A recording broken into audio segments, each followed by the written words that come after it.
ಎಲ್ಲರಿಗೂ ನಮಸ್ಕಾರ ಸ್ನೇಹಿತರೆ. ಕರ್ನಾಡು ಜಾಬ್ ಚಾನಲ್‌ಗೆ ತಮಗೆಲ್ಲರಿಗೂ ಸ್ವಾಗತ. ಸ್ನೇಹಿತರೆ, ಇಂದಿನ ದಿನ ಭಾರತೀಯ ಕಾವ್ಯಮೀಮಾಂಸೆಯ ಕೊನೆಯ ತರಗತಿಯನ್ನು ನಿಮಗೆ ತೆಗೆದುಕೊಟ್ಟಿದ್ದೀನಿ. ಕನ್ನಡದಲ್ಲಿ ಕಾವ್ಯ ಲಕ್ಷಣ ಗ್ರಂಥಗಳು ಅಂತ. ಸ್ನೇಹಿತರೆ, ಒಟ್ಟು 10 ಭಾಗಗಳಲ್ಲಿ ತೀನಂಶ್ರೀ ಅವರ ಕಾವ್ಯಮೀಮಾಂಸೆಯನ್ನು ಮುಗಿಸ್ಕೊಟ್ಟಿದ್ದೇನೆ. ನಿಮಗೆ ಪರೀಕ್ಷಾ ದೃಷ್ಟಿಯಿಂದ ಇದು ಹೆಚ್ಚು ಅನುಕೂಲ ಆಗುತ್ತೆ. ಯಾರೆಲ್ಲ ಕಾವ್ಯಮೀಮಾಂಸೆಯನ್ನು ಓದ್ತಿದ್ದೀರೋ, ಓದೋದ್ರ ಮುಖಾಂತರ ಈ ತರಗತಿಗಳನ್ನು ಕೇಳಿದರೆ ನಿಮಗೆ ಇನ್ನೂ ಹೆಚ್ಚು ಸ್ಪಷ್ಟತೆ ಉಂಟಾಗುತ್ತೆ ಅಂತ ಕೇಳ್ತಾ, ಪರೀಕ್ಷೆಯಲ್ಲಿ ಗೊಂದಲ ಇಲ್ಲದೆ ಸರಾಗವಾಗಿ ಉತ್ತರಗಳನ್ನು ಹಾಕೋದಕ್ಕೆ ನಿಮಗೆ ಅನುಕೂಲ ಆಗುತ್ತೆ ಅಂತ ಸ್ನೇಹಿತರೆ. ಹಾಗಾದರೆ ಕನ್ನಡದಲ್ಲಿ ಕಾವ್ಯ ಲಕ್ಷಣಗಳು ಅನ್ನುವಂತಹದ್ದು ಬಹಳ ಮುಖ್ಯ. ಈಗಾಗಲೇ ಸಂಸ್ಕೃತ ಕೃತಿಗಳನ್ನು ಕುರಿತು ಅದರಲ್ಲಿರುವಂತಹ ಮೀಮಾಂಸಾ ಚಿಂತನೆಗಳನ್ನು ನಾವೀಗಾಗಲೇ ತಿಳ್ಕೊಂಡಿದ್ದೇವೆ. ಅದೇ ರೀತಿ ಕಾವ್ಯ ಲಕ್ಷಣ ಗ್ರಂಥಗಳು ಹೇಗಿದ್ದಾವೆ ಕನ್ನಡದಲ್ಲಿ ಅನ್ನುವಂತಹದನ್ನು ನಾವು ಎಚ್ಚರಿಕೆಯಿಂದ ನೋಡಬೇಕು. ಹಾಗಾಗಿ ಬಹಳ ಮುಖ್ಯವಾಗಿರುತ್ತೆ. ಇದೊಂದು ವಿಷಯಗಳನ್ನ ತಿಳ್ಕೊಳ್ಳಿ ಸ್ನೇಹಿತರೆ. ನಂತರ ಕವಿರಾಜ ಮಾರ್ಗ ಮತ್ತು ಕಾವ್ಯಾವಲೋಕನದ ಕುರಿತು ಸಮಗ್ರವಾದಂತಹ ಒಂದು ತರಗತಿಯನ್ನು ಹಾಕ್ತೀನಿ ಸ್ನೇಹಿತರೆ. ಕವಿರಾಜ ಮಾರ್ಗದಲ್ಲಿ ಎಲ್ಲೂ ಸಹ ಏನಾದರೂ ಪ್ರಶ್ನೆಯನ್ನು ಎತ್ತಿದ್ರೆ ಎಲ್ಲೂ ಸಹ ಬಿಡಬಾರ್ದು. ಆ ಥರದೊಂದು ತರಗತಿಗಳನ್ನು ವಿಶೇಷವಾಗಿ ಹಾಕ್ತೀನಿ. ಹಾಗಾದ್ರೆ ಒಂದಿಷ್ಟು ಸಂಕ್ಷಿಪ್ತವಾಗಿ ತೀನಂಶ್ರೀ ಅವರ ಪುಸ್ತಕದಲ್ಲಿರುವಂತಹ ವಿಚಾರಗಳನ್ನು ತಿಳ್ಕೊಳ್ತಾ ಹೋಗೋಣ ಅಂತ ಸ್ನೇಹಿತರೆ. ಕನ್ನಡದಲ್ಲಿ ಕಾವ್ಯ ಲಕ್ಷಣಗಳು ಅನ್ನುವಂತಹದನ್ನ ನೋಡೋಣ. ಶ್ರೀ ವಿಜಯರ ಕವಿ ಮಾರ್ಗಂ ಅಂತ ಹೇಳ್ಬಿಟ್ಟು ದುರ್ಗಸಿಂಹನು ಹೇಳ್ತಾನೆ. ಶ್ರೀ ವಿಜಯರ ಅಂದ್ರೆ ದುರ್ಗಸಿಂಹನನ್ನ ದುರ್ಗಸಿಂಹ ತನ್ನ ಕಾಲಘಟ್ಟದಲ್ಲಿ ನೆನಪಿಸಿಕೊಳ್ಳುವಂತಹ ಅರ್ಥ. ನಂತರ ಶ್ರೀ ವಿಜಯರ ಸುಮಾರ್ಗಂ ಅಂತ ಯಾರು ಹೇಳ್ತಾನೆ ಅಂದ್ರೆ ಕೇಶಿರಾಜ ಅಂತ ಹೇಳ್ತಾನೆ. ಇದು ಕವಿತೆ ಸಾಲುಗಳು ಉದ್ದವಾಗಿದಾವೆ ಸ್ನೇಹಿತರೆ. ಶ್ರೀ ವಿಜಯರ ಕವಿರಾಜ ಮಾರ್ಗಂ ಅಂತ ಹೇಳ್ಬಿಟ್ಟು ದುರ್ಗಸಿಂಹ ಹೇಳಿದ್ರೆ ಸುಮಾರ್ಗಂ ಅಂತೇಳಿ ಕೇಶಿರಾಜನು ಹೇಳ್ತಾನೆ ಅನ್ನುವಂತಹದನ್ನ ನಾವು ಅಂದ್ರೆ ಸಂಕ್ಷಿಪ್ತವಾಗಿ ಇದನ್ನ ಅರ್ಥವನ್ನು ಇಟ್ಕೊಂಡಿರುವಂತಹದ್ದು. ನಂತರ ಕವಿರಾಜ ಮಾರ್ಗ ಕೃತಿಯಲ್ಲಿ ನಿಮಗೆ ಆಗಲೇ ಗೊತ್ತಿರುವ ರೀತಿಯಲ್ಲಿ 3 ಅಧ್ಯಾಯಗಳಿದಾವೆ. ದೋಷಾನುವರ್ಣನಾ ನಿರ್ಣಯಂ, ಶಬ್ದಾಲಂಕಾರ ವರ್ಣನಾ ನಿರ್ಣಯಂ, ಅರ್ಥಾಲಂಕಾರ ಪ್ರಕರಣಂ ಅನ್ನುವಂತಹ 3 ಅಧ್ಯಾಯಗಳನ್ನು ನಾವು ಕವಿರಾಜ ಮಾರ್ಗ ಕೃತಿಯಲ್ಲಿ ನೋಡೋದಕ್ಕೆ ಅವಶ್ಯಕತೆ ಇದೆ ಸ್ನೇಹಿತರೆ. ನಂತರ ಈ ಗ್ರಂಥದ ಭಾಷೆ ಹಳಗನ್ನಡವಷ್ಟೇ. ಈ ಹಳಗನ್ನಡ ಬಳಸುತ್ತಿದ್ದಂಗೆ ಪಳಗನ್ನಡವೆನ್ನಿ ಈ ಕಾಲಕ್ಕಾಗಲಿ ರೂಢಿ ತಪ್ಪಿಸಿದ್ದು ಪ್ರಾಚೀನತರವಾದ ಭಾಷಾ ರೂಪ ಇತ್ತಿತ್ತು ಅಂತ ಹೇಳಲಾಗುತ್ತೆ ಸ್ನೇಹಿತರೆ. ಕವಿರಾಜ ಮಾರ್ಗಕಾರನ ಕಾಲಕ್ಕೆ ಹಲವು ಕನ್ನಡಗಳು ಅನ್ನುವಂತಹದನ್ನು ಬಳಸುವಂತಹದ್ದಿರ್ಬೋದು. ಪಳಗನ್ನಡಮಂ ಪೊಲಗಿಡಿಸಿ ನುಡುತ್ತಿರುವಂತ ಹೇಳ್ತಿರುವಂತಹದ್ದು ಅಂದ್ರೆ ಕವಿರಾಜ ಮಾರ್ಗನ ಕಾಲಘಟ್ಟಕ್ಕೆ ಪಳಗನ್ನಡ ಅನ್ನುವಂತಹ ಪದವನ್ನ ಬಳಸಿದ್ರೆ ಅಂದ್ರೆ ಕವಿರಾಜ ಮಾರ್ಗ ಬಳಸ್ತಿರುವಂತಹದ್ದು ಹೊಸ ಭಾಷೆ. ಹಿಂದೆ ಒಂದು ದೊಡ್ಡದಾದಂತಹ ಒಂದು ಇನ್ನೊಂದು ಪಳಗನ್ನಡ ಅನ್ನುವಂತಹದ್ದು ಭಾಷೆ ಇತ್ತು ಅಂತ ಹೇಳಲಾಗುತ್ತೆ ಸ್ನೇಹಿತರೆ. ಈಗ ನಾವು ಹೊಸಗನ್ನಡವನ್ನ ಬಳಸ್ತಿದ್ದೇವೆ. ಈಗ ಪಂಪ, ರನ್ನ, ಪೊನ್ನ, ನಡುಗನ್ನಡದಲ್ಲಿ ಬಳಸುವಂತಹ ಕವಿಗಳ ಭಾಷೆ ಹಳಗನ್ನಡ ಅಂತ ಹೇಳ್ತೇವೆ. ಆದ್ರೆ ನಮಗೆ ಅದು ಹಳಗನ್ನಡ, ಆದ್ರೆ ಆಗಿನ ಕವಿಗಳು ಬಳಸ್ತಿದ್ದಂತಹ ಭಾಷೆ ಅವರಿಗೆ ಹೊಸಗನ್ನಡನೇ ಅಂತ. ಹಾಗಾಗಿ ಈ ಗ್ರಂಥದ ಭಾಷೆ ಹಳಗನ್ನಡವಾಗಿದೆ ಅಷ್ಟೇ. ಆದ್ರೆ ಈ ಹಳಗನ್ನಡ ಬಳಸುತ್ತಿದ್ದವರಿಗೆ ಪಳಗನ್ನಡವೆನ್ನಿಸಿ ಕಾಲಕ್ಕಾಗಲಿ ರೂಢಿ ತಪ್ಪಿಸಿದ್ದರಿಂದ ಪ್ರಾಚೀನ ತರವಾದ ಭಾಷಾ ರೂಪವು ಇದ್ದಿತ್ತು ಅಂತ ಹೇಳಾಗುತ್ತೆ. ಅಂದ್ರೆ ಕವಿರಾಜ ಮಾರ್ಗಕ್ಕಿಂತಲೂ ಹಿಂದೆ ಒಂದು ಭಾಷೆ ಇತ್ತು ಅನ್ನುವಂತಹದನ್ನ ಹೇಳ್ಬೋದು. ಕವಿರಾಜ ಮಾರ್ಗ ಬಳಸುವಂತಹ ಹಲವು ಕನ್ನಡಗಳು ಅನ್ನುವಂತಹದ್ದು, ನಂತರ ಪಳಗನ್ನಡ ಅಂತ ಬಳಸುವಂತಹದ್ದೆಲ್ಲ ಭಾಷೆಗಳು ಬಹಳ ಮುಖ್ಯವಾಗಿ ನಾವು ನೆನ್ಪಿಡ್ಕೊಬೇಕು ಅನ್ನುವಂತಹದ್ದು. ಇನ್ನೊಂದು ಇಲ್ಲಿ ಹೇಳ್ತಾನೆ ಸ್ನೇಹಿತರೆ, ದೋಸೆಮನೆ ಗುಣದವೋಲ್ ಉದ್ಭಾವಿಸಿ ಕನ್ನಡದೋಳ್ ಒಳ್ದು ಪೂರ್ವಾಚಾರ್ಯರ್ ದೇಸಿಯನೆ ನೀರೈಸಿ ಕಂಡಪ್ರಾಸಮನ್ ಅತಿಶಯಮಿಂದೆಂದು ಯತಿಯಂ ಮಿಕ್ಕರ್ ಅಂತ ಹೇಳ್ತಾನೆ. ಅಂದ್ರೆ ಕನ್ನಡದಲ್ಲಿ ಇಂದಿನಿಂದಲೂ ಕವಿಗಳು ಪ್ರಾಸವನ್ನು ಆಧರಿಸಿದ್ದನ್ನು, ಯತಿಯನ್ನು ಮೀರಿದ್ದನ್ನು ಉಲ್ಲೇಖಿಸಿರುವಂತಹದ್ದು. ಪ್ರಾಸವನ್ನ ಬಿಟ್ಟಿರುವಂತಹದ್ದು ಸ್ನೇಹಿತರೆ. ನಂತರ ಯತಿಯನ್ನು ಇಂದಿನ ಕವಿಗಳೇ ಮೀರಿದ್ರು, ಬಿಟ್ಟಿದ್ರು ಅನ್ನುವಂತಹದನ್ನ ಕವಿರಾಜ ಮಾರ್ಗ ಕೃತಿಯಲ್ಲಿ ಉಲ್ಲೇಖಿಸಿರುವಂತಹದನ್ನ ನಾವು ನೋಡ್ಬೋದು. ನಂತರ ಭಾಮಹನ ಕಾವ್ಯಾಲಂಕಾರ ಸ್ವಲ್ಪ ಪ್ರಭಾವ ಬೀರಿದೆ, ಆದರೆ ದಂಡಿಯ ಕಾವ್ಯದಶ ಅತಿ ಹೆಚ್ಚು ಪ್ರಭಾವ ಬೀರಿರುವಂತಹದ್ದು ನೋಡ್ಬೋದು. ಅಂದ್ರೆ ಪ್ರಶ್ನೆಯನ್ನು ಕೇಳ್ತಾನೆ ಏನಂತ ಅಂದ್ರೆ, ಕವಿರಾಜ ಮಾರ್ಗ ಕೃತಿಗೆ ಈ ಕೆಳಗಿನ 2 ಕೃತಿಗಳು ಪ್ರಭಾವ ಬೀರಿದೆ. ಒಂದು ಭಾಮಹನ ಕಾವ್ಯಾಲಂಕಾರ, ಇನ್ನೊಂದು ದಂಡಿಯ ಕಾವ್ಯದಶ. ಇದ್ರಲ್ಲಿ ಯಾವ್ದು ಹೆಚ್ಚು ಅಂದ್ರೆ ಕಾವ್ಯದಶ ಕೃತಿ ಅತಿ ಹೆಚ್ಚು ಪ್ರಭಾವ ಬೀರಿರುವಂತಹದ್ದು ನಮಗೆ ಕಂಡು ಬರುತ್ತೆ. ನಂತರ ದಂಡಿಗೆ ಪ್ರಿಯವಾದಂತಹ ದಶಗುಣಗಳನ್ನು ಇವನು ಹೇಳಿ ಅವನು ವೈದರ್ಭಿ ಗೌಡಿ ಮಾರ್ಗಗಳಿಗೆ ದಕ್ಷಿಣೋತ್ತರ ಮಾರ್ಗಗಳೆಂದು ಹೆಸರಿಟ್ಟು ನಿರೂಪಿಸಿದ್ದಾನೆ ಅಂತ ಹೇಳಲಾಗುತ್ತೆ. ನೋಡ್ಬೋದು ಸ್ನೇಹಿತರೆ, ಇದರಲ್ಲಿ ಮಾರ್ಗಗಳನ್ನು ಹಾಕೊಡ್ಲಾಗಿದೆ. ಭಾಷೆಯನ್ನ ಹೇಗೆ ಬಳಸಲಾಗುತ್ತೆ ಅನ್ನುವಂತಹದನ್ನ ದಕ್ಷಿಣ ಮಾರ್ಗದಲ್ಲಿ ಇಲ್ಲಿ ನೋಳ್ಪೆಂ ಅನ್ನುವಂತಹದನ್ನ ನೋಡ್ಬೋದು, ಬರಿಸುವೆಂ ಅನ್ನುವಂತಹದನ್ನ ನೋಡ್ಬೋದು. ಇದು ದಕ್ಷಿಣ ಮಾರ್ಗ. ಇಲ್ಲಿ ಉತ್ತರ ಮಾರ್ಗದಲ್ಲಿ ನೋಡುವೆಂ, ಬರಿಪೆಂ ಅನ್ನುವಂತಹ ಮಾರ್ಗ ಬರುತ್ತೆ ಸ್ನೇಹಿತರೆ. ಇವು ಪ್ರಶ್ನೆಗಳನ್ನು ಕೇಳಿದ್ದಾರೆ. ಈ ಕೆಳಗಿನದ್ದು ದಕ್ಷಿಣ ಮಾರ್ಗದ ಭಾಷೆ, ನಂತರ ಈ ಕೆಳಗಿನದ್ದು ಉತ್ತರ ಮಾರ್ಗದ ಭಾಷೆ, ಈ ತರದ ಪದಗಳನ್ನು ಸಹ ಕೇಳಲಾಗುತ್ತೆ. ಗಮನದಲ್ಲಿಟ್ಕೊಂಡಿರ್ರಿ. ಯಾಕಂದ್ರೆ ದಕ್ಷಿಣೋತ್ತರ ಮಾರ್ಗಗಳು ನಂತರ ಉತ್ತರೋತ್ತರ ಮಾರ್ಗಗಳು ಅಂತೇಳಿ ಬರ್ತವೆ. ಅವುಗಳನ್ನ ಇಲ್ಲಿ ವೈದರ್ಭಿ ಗೌಡಿ ಮಾರ್ಗಗಳಿಗೆ ದಕ್ಷಿಣೋತ್ತರ ಮಾರ್ಗಗಳೆಂದು ಹೆಸರಿಟ್ಟು ನಿರೂಪಿಸಿದ್ದಾನೆ ಅಂತ ಹೇಳ್ತಾನಲ್ಲ, ಅವುಗಳು ನಮಗೆ ಬಹಳ ಮುಖ್ಯವಾಗಿರುವಂತಹದನ್ನು ನೋಡ್ಬೋದು. ಇಲ್ಲಿ ಏನಪ್ಪ ಮುಖ್ಯ ಅಂದ್ರೆ ದಂಡಿಗೆ ಪ್ರಿಯವಾದ ದಶಗುಣಗಳನ್ನು ಇವನು ಹೇಳಿದಾನೆ. ಅಂದ್ರೆ ದಂಡಿ ಹೇಳಿರುವಂತಹ 10 ಗುಣಗಳನ್ನು ಹೇಳ್ತಾನೆ. ಅವನ ವೈದರ್ಭಿ ಗೌಡಿ ಮಾರ್ಗಗಳಿಗೆ ದಕ್ಷಿಣೋತ್ತರ ಮಾರ್ಗಗಳೆಂದು ಹೆಸರಿಟ್ಟು ನಿರೂಪಿಸಿದ್ದಾನೆ. ವೈದರ್ಭಿ ಗೌಡಿ ಅಂತ ದಂಡಿ ಹೇಳ್ತಾನೆ, ಅವುಗಳು ದಕ್ಷಿಣೋತ್ತರ ಮಾರ್ಗ ಅಂತ ಹೇಳ್ತಾನೆ ಸ್ನೇಹಿತರೆ. ಹಾಗಾದ್ರೆ ದಂಡಿ ಹೇಳಿದಂತಹ 2 ಮಾರ್ಗಗಳನ್ನ ದಕ್ಷಿಣೋತ್ತರ ಮಾರ್ಗಗಳು ಅಂತ ಕರೆದಂತಹ 2 ಮಾರ್ಗಗಳು ಯಾವುವು, ಕವಿರಾಜ ಮಾರ್ಗ ಕರೆದಂತಹ 2 ಮಾರ್ಗಗಳು ಯಾವುವು ಅಂದ್ರೆ ವೈದರ್ಭಿ ಮತ್ತೆ ಗೌಡಿ ಮಾರ್ಗಗಳು ಅನ್ನುವಂತಹ ನೀವು ಪ್ರಶ್ನೆಯನ್ನ ಹಾಕೊಬೇಕು. ನಂತರ ನೋಡೋಣ, ಪದ್ಯಂ ಗದ್ಯಂ ಚಾಮಿತ್ರ ಚ ಅಂತ ಎಂದು ಹೇಳುವ ದಂಡಿಯಂತೆಯೇ ಇವನು ಗದ್ಯ ಪದ್ಯ ಸಮಿಶ್ರಿತ ಎಂದು ಕಾವ್ಯ ಪ್ರಕಾರವನ್ನ ಹೇಳಿದ ಸ್ನೇಹಿತರೆ. ಗದ್ಯ ಪದ್ಯಂ ಚ ಮಿಶ್ರ ಚ ಅಂತೇಳಿ ದಂಡಿ ಹೇಳ್ತಾನೆ, ಅದನ್ನೇ ಕವಿರಾಜ ಮಾರ್ಗಕಾರ ಹೇಳ್ತಾನೆ ಗದ್ಯ ಪದ್ಯ ಸಮಿಶ್ರಿತ ಅಂತ ಅದೇ ಪ್ರಕಾರವನ್ನ ಹೇಳುವಂತದ್ದು ನಮಗೆ ಕಂಡು ಬರುತ್ತೆ. ನಂತರ ಕನ್ನಡ ಗದ್ಯ ಕವಿಗಳು ಯಾರು ಅಂತಂದ್ರೆ ವಿಮಲೋದಯ, ನಾಗಾರ್ಜುನ, ಜಯಬಂಧು, ದುರ್ವಿನೀತಾದಿಗಳು ಏನಾಗ್ತಾರೆ ನಮಗೆ ಗದ್ಯ ಕವಿಗಳು. ಇವುಗಳನ್ನ ಕವಿರಾಜ ಮಾರ್ಗದಲ್ಲಿ ಉಲ್ಲೇಖ ಮಾಡಲಾಗಿದೆ. ಶ್ರೀ ವಿಜಯನು ಉಲ್ಲೇಖ ಮಾಡಿದ್ದಾನೆ. ಗದ್ಯ ಕವಿಗಳು, ಪದ್ಯ ಕವಿಗಳು, ಇವುಗಳ ಬಗ್ಗೆನೂ ಪ್ರಶ್ನೆಗಳಾಗಿದೆ. ಈ ಕೆಳಕಂಡವರು ಗದ್ಯ ಕವಿಗಳು, ಈ ಕೆಳಕಂಡವರು ಪದ್ಯ ಕವಿಗಳು ಅಂತ ಕೇಳಿರುವಂತಹದ್ದು. ಶ್ರೀ ವಿಜಯ ಮತ್ತು ಕವೀಶ್ವರ, ಪಂಡಿತ, ಚಂದ್ರಲೋಕಪಾಲಾದಿಗಳು ಏನಾಗಿದ್ದಾರೆ ಪದ್ಯ ಕವಿಗಳು ಅನ್ನುವಂತಹದ್ದು. ನೀವು ಸರಳವಾಗಿ ನೆನ್ಪಿಡ್ಕೊಬಹುದು. ದುರ್ವಿನೀತ ಬರ್ತಾನೆ, ವಿಮಲೋದಯ, ನಾಗಾರ್ಜುನ, ಜಯಬಂಧು, ನಂತರ ದುರ್ವಿನೀತ ಗದ್ಯ ಕವಿಗಳು. ಪದ್ಯ ಕವಿಗಳು ಶ್ರೀ ವಿಜಯ, ಈಶ್ವರ, ಪಂಡಿತ, ಚಂದ್ರಲೋಕ, ಇವರೆಲ್ಲ ಲೋಕಪಾಲಾದಿಗಳು ಪದ್ಯ ಕವಿಗಳು ಅನ್ನುವಂಥದ್ದನ್ನ ನೆನ್ಪಿಡ್ಕೊಬೇಕು. ನಂತರ ಸ್ನೇಹಿತರೆ, ದಂಡಿ ಗದ್ಯ ಪದ್ಯಮಯಿ ಕಚಿತ್ ಚಂಪೂರಿತ್ಯ ಅಭಿಧೀಯತೆ ಅಂತ ಹೇಳಿದ್ದನ್ನ ಕವಿರಾಜ ಮಾರ್ಗಕಾರ ಚಂಪುವಿನ ಹೆಸರನ್ನು ಹೇಳಿಲ್ಲ ಅಂತ ಹೇಳಲಾಗುತ್ತೆ. ಇದು ಗದ್ಯ ಪದ್ಯ ಮಿಶ್ರಿತವಾದದ್ದು ಚಂಪು ಅಂತ ಗೊತ್ತು, ಅದನ್ನ ದಂಡಿ ಹೇಳ್ತಾನೆ. ಗದ್ಯ ಪದ್ಯಮಯಿ ಕಾಚಿತ್ ಚಂಪೂರಿತ್ಯ ಅಭಿಧೀಯತೆ ಅಂತ ಈ ಸೂತ್ರವನ್ನು ಹೇಳ್ತಾರೆ ಸ್ನೇಹಿತರೆ. ಇದನ್ನು ಸಹ ನೇರವಾಗಿ ಕೇಳೋ ಸಾಧ್ಯತೆ ಇರುತ್ತೆ, ಇದನ್ನು ನೆನ್ಪಿಡ್ಕೊಳ್ರಿ. ಆದ್ರೆ ಕವಿರಾಜ ಮಾರ್ಗಕಾರ ಚಂಪು ಅನ್ನುವಂತಹ ಹೆಸರನ್ನ ಎಲ್ಲೂ ಸಹ ತನ್ನ ಕೃತಿಯಲ್ಲಿ ಹೇಳ್ಕೊಡಲ್ಲ. ನಂತರ ದಂಡಿಯಂತೆಯೇ ಕವಿರಾಜ ಮಾರ್ಗಕಾರನು ರಸಗಳನ್ನು ರಸವಾದ ಅಲಂಕಾರದಲ್ಲಿ ಒಳಪಡಿಸಿದ್ದಾನೆ. ಆದರೆ ಇಲ್ಲಿ 8 ರಸವಿದ್ದರೆ ಇಲ್ಲಿ ಏನ್ ಮಾಡ್ತಾನೆ ದಂಡಿ, ಏನ್ ಮಾಡ್ತಾನೆ 8 ರಸವನ್ನ ರಸವಾದ ಅಲಂಕಾರದಲ್ಲಿ ಚರ್ಚೆ ಮಾಡ್ತಾನೆ. ಆದ್ರೆ ಕವಿರಾಜ ಮಾರ್ಗ ಕಾಲದಲ್ಲಿ ಶ್ರೀ ವಿಜಯ ಏನ್ ಮಾಡ್ತಾನೆ ನವರಸಗಳನ್ನು ಪ್ರಸ್ತಾಪ ಮಾಡ್ತಾನೆ, 10ನೇ ರಸವನ್ನು ಸಹ ಪ್ರಸ್ತಾಪ ಮಾಡುವಂತ ನೋಡ್ಬೋದು. ಇಲ್ಲಿ ನೋಡಿ, ಇದು ವೀರಾದ್ಭುತ ಕರುಣ ಶೃಂಗಾರ ಭಯಾನಕ ಸರೋದು ಬೀಭತ್ಸಮಃ ಸಾರಾಪ್ತರ ಅಸ್ಯ ಶಾಂತಾದರಂ ನವದ್ವಿಕಲ್ಪಂ ರಸಮಾರ್ಗಂ ಅಂತ ಶ್ರೀ ವಿಜಯ ಹೇಳುವಂತಹದ್ದು. ಎಂದು 9 ಸ್ಪಷ್ಟವಾಗಿ ಹೇಳಿ ಮಿಕ್ಕವು ಜೊತೆಗೆ ಶಾಂತರಸವು ಉದಾಹರಣೆ ಕೊಡುತ್ತಾನೆ ಎನ್ನುವಂತಹದನ್ನ ನಾವು ನೋಡ್ಬೋದು. ನಂತರ ಕಾವ್ಯ ಮೀಮಾಂಸಾ ದೃಷ್ಟಿಯಿಂದ ಧ್ವನಿಯ ಪ್ರಸ್ತಾಪ ಬಂದಿದೆ ಸ್ನೇಹಿತರೆ. ಇದರಲ್ಲಿ ಏನಾಗ್ತಿದೆ ಅಂದ್ರೆ ಕವಿರಾಜ ಮಾರ್ಗ ಕೃತಿಯಲ್ಲಿ ಬಹುಮುಖ್ಯವಾದಂತಹ ಅಂಶಗಳನ್ನ ಚರ್ಚೆಗೆ ಒಳಪಡಿಸ್ಕೊಂಡು ಹೋಗ್ತಿರುವಂತಹದ್ದು ನಮಗೆ ಕಂಡು ಬರುತ್ತೆ. ಈಗ ಹಿಂದೆ ನೋಡ್ಬೋದು ಚಂಪುವಿನ ಕುರಿತು ಮಾಡ್ತಿರುವಂತಹದ್ದು, ಈಗ ರಸದ ಕುರಿತು ಚರ್ಚೆ ಮಾಡ್ತಿರುವಂತಹದ್ದು, ಈಗ ಧ್ವನಿಯ ಪ್ರಸ್ತಾಪದ ಕುರಿತು ಕವಿರಾಜ ಮಾರ್ಗದಲ್ಲಿ ಏನ್ ಹೇಳಲಾಗಿದೆ ಅನ್ನುವಂತಹದ್ದು. ಕಾವ್ಯ ಮೀಮಾಂಸಾ ದೃಷ್ಟಿಯಿಂದ ಧ್ವನಿಯ ಪ್ರಸ್ತಾಪವನ್ನು ಸಹ ಬಂದಿರುವಂತಹದ್ದು ನಮಗೆ ಕಂಡು ಬರುತ್ತೆ. ನಂತರ ದಂಡಿಯಿಂದ ಅನುವಾದ ಮಾಡಿದ ಕೆಲವು ವಾಕ್ಯಗಳನ್ನ ನಾವು ನೋಡ್ಬೋದು. ದಂಡಿಯ ಸಂಸ್ಕೃತ ಮೀಮಾಂಸಾ ಕೃತಿಯಿಂದ ಕೆಲವೊಂದು ವಾಕ್ಯಗಳನ್ನ ಅನುವಾದ ಮಾಡಲಾಗಿದೆ. ಉತ್ಕರ್ಷವಾನ್ ಗುಣ ಅನ್ನುವಂತಹದನ್ನ ನೋಡ್ಬೋದು. ಕಶ್ಚಿದಕ್ಕೆ ಯಾಸ್ಮಿನ್ ಪ್ರತೀಯತೆ ತದುದ್ದರಾಹ ವ್ಯಾಪತೇನ ಸನಾತ ಕಾವ್ಯ ಪದ್ಧತಿ ಅಂತ ಹೇಳಿರುವಂತಹದನ್ನ ಕವಿರಾಜ ಮಾರ್ಗಕಾರ ಇದನ್ನೇ ಏನ್ ಮಾಡಿದಾನೆ ಅಂದ್ರೆ ಮಿಗೆ ವಸ್ತುಗಿತ ಸ್ಥಿತಿಯಂ ಬಗೆದಗ್ಗಳಮಾಗಿ ಪೇಳ್ದೊಡಕ್ಕಂ ಮಾದರಂ ಬಗೆವಡೆ ಕಾವ್ಯದ ಪದವಿಯ ನೆಗೆಬೈಗುವುದು ಮೂಲ ಮಾದರ ಪಾಂಗಿತಂಕ ಅನ್ನುವಂತಹದನ್ನ ಹೇಳುವಂತಹದ್ದು. ಕಾವ್ಯದಲ್ಲಿ ಎಳ್ಳಷ್ಟು ದೋಷವಿರಕೂಡದು ಎಂಬುದನ್ನ ದಂಡಿ ಹೀಗೆ ಇರುವಂತಹದನ್ನ, ಇದು ಮೇಲಿನ ಪದಕ್ಕೆ ವಾಕ್ಯಕ್ಕೆ ಇರುವಂತಹದ್ದು ಮಿಗೆ ವಸ್ತುಗಿತ ಸ್ಥಿತಿಯಂ ಅನ್ನುವಂತಹದ್ದು. ಕೆಳಗೆ ಕಾವ್ಯದಲ್ಲಿ ಎಳ್ಳಷ್ಟು ದೋಷವಿರಕೂಡದು ಎಂಬುದನ್ನ ದಂಡಿ ಹೀಗೆ ಹೇಳುತ್ತಾನೆ.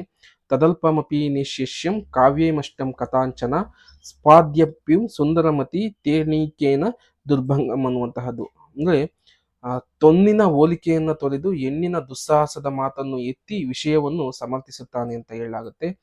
ದೋಸಮೇನಾನು ಸ್ವಲ್ಪ ಮಾದೊಡಂ ಮಾಸಿತಿಂ ಇರ್ಕುಳಮ್ಮಾಣಂ ಕೃತಿವಧುವಂ ಪೇಸದೆ ದುರ್ಜನದೊಳಾರ ಪರಿಚಯಂ ಮಾಸಿಸಿ ತಿಳಿಸುವಲೋತ್ಪವಂ ಕುಲವಧುವಂ ಅನ್ನುವಂತಹದನ್ನ ಹೇಳ್ತಿರುವಂತಹದ್ದು. ತೊನ್ನಿನ ಅಂದ್ರೆ ಕಾವ್ಯದಲ್ಲಿ ಎಳ್ಳಷ್ಟು ದೋಷ ಇರಬಾರ್ದು ಅನ್ನೋದಕ್ಕೆ ಇವುಗಳನ್ನೆಲ್ಲವನ್ನು ಸಹ ಉದಾಹರಣೆಯನ್ನ ಕೊಡ್ತಿರುವಂತಹದ್ದು. ಸ್ನೇಹಿತರೆ, ಇಷ್ಟು ಸಂಕ್ಷಿಪ್ತವಾಗಿ ತೀನಂಶ್ರೀ ಅವರು ಕವಿರಾಜ ಮಾರ್ಗದಲ್ಲಿ ಇಟ್ಟಿರುವಂತಹ ವಿಚಾರಗಳು. ಇದು ಇನ್ನೂ ಸ್ವಲ್ಪ ಕವಿರಾಜ ಮಾರ್ಗದ ಕುರಿತು ಕಡಿಮೆ ವಿಚಾರಗಳೇ, ಆದರೆ ಮುಂದೆ ಒಂದ್ಸತಿ ಕವಿರಾಜ ಮಾರ್ಗ ಮತ್ತು ಕಾವ್ಯಾವಲೋಕನ ಇನ್ನೂ ಸಮಗ್ರವಾಗಿ ನಾನು ಚರ್ಚೆಯನ್ನ ಮಾಡ್ತೇನೆ. ನಂತರ ಸ್ನೇಹಿತರೆ, ಕಾವ್ಯಾವಲೋಕನ ಕೃತಿಯಲ್ಲಿ ನೋಡೋಣ. ಈ ಕೃತಿಯನ್ನು ಕರ್ನಾಟಕ ಲಕ್ಷಣ ಶಿಕ್ಷಾಚಾರ್ಯ ಎಂದು ಕರೆಯುವಂತಹ ನೋಡ್ಬೋದು. ಆಮ್, ಕರ್ನಾಟಕ ಲಕ್ಷಣ ಶಿಕ್ಷಾಚಾರ್ಯ ಅಂತ ನಮ್ಮ ಕನ್ನಡಕ್ಕೆ ದೊರೆತಿರುವಂತಹ ಮಹತ್ವವಾದಂತಹ ಒಂದು ಕೃತಿಯಾಗಿದೆ. ನಾಗವರ್ಮನು ಜಗದೇಕನೆಂಬ ದೊರೆಯ ಬಳಿ ಕಟಕೋಪಾಧ್ಯಾಯನಾಗಿದ್ದನು. ಅಭಿನವ ಶರ್ಮವರ್ಮ ಅಂತ ಆತನಿಗೆ ಬಿರುದಿರುವಂತಹದನ್ನ ಕೇಳಿ ನೋಡ್ಬೋದು. ಕರ್ನಾಟಕ ಲಕ್ಷಣ ಶಿಕ್ಷಾಚಾರ್ಯ ಅಂತ ಯಾವ ಕೃತಿಯನ್ನು ಕರೀತಾರೆ ಅಂತ ಕೇಳಿದರೆ, ಅಭಿನವ ವರ್ಮ ಶರ್ಮಾ ಅಂತ ಯಾರಿಗಿತ್ತು ಬಿರುದು ಅಂತ ಸಹ ಕೇಳಿದ ಸ್ನೇಹಿತರೆ ಮತ್ತೆ ರಿಪೀಟ್ ಆಗ್ಬೋದು, ಹಾಗಾಗಿ ನೆನ್ಪಿಟ್ಕೊಳ್ಳಿ ಅಂತ. ಈತ ಜನ್ನನಿಗೆ ಉಪಾಧ್ಯಾಯನಾಗಿದ್ದನು ಅಂತ ಸಹ ನಾವು ಇದನ್ನ ನೋಡ್ಬೋದು. ನಂತರ ಚಂದೋ ವಿಚಿತಿಯಂ ಕೃತಿ ಸಂದಭಿಧಾನ ಕೇಶವೆಂಬಿವಿ ವಾಕ್ಶಿಲ್ಪ ಸುಂದರಿಗೆ ರತ್ನಮಂಡನದೊಂದೊಳ್ಪಿರ್ಪುವುದು ನಾಗವರ್ಮನ ಕೃತಿಗಳು ಅಂತ ಹೇಳಲಾಗುತ್ತೆ. ನಂತರ ಕಾವ್ಯಾವಲೋಕನದ ಕೊನೆಯಲ್ಲಿ ಇದು ಉಕ್ತವಾಗಿರುವಂತಹದ್ದು. ಚಂದೋ ವಿಚಿತಿ ಎನ್ನುವಂತಹ ಕೃತಿಯನ್ನ ಬರೆದಿದ್ದಾನೆ ನಾಗವರ್ಮ.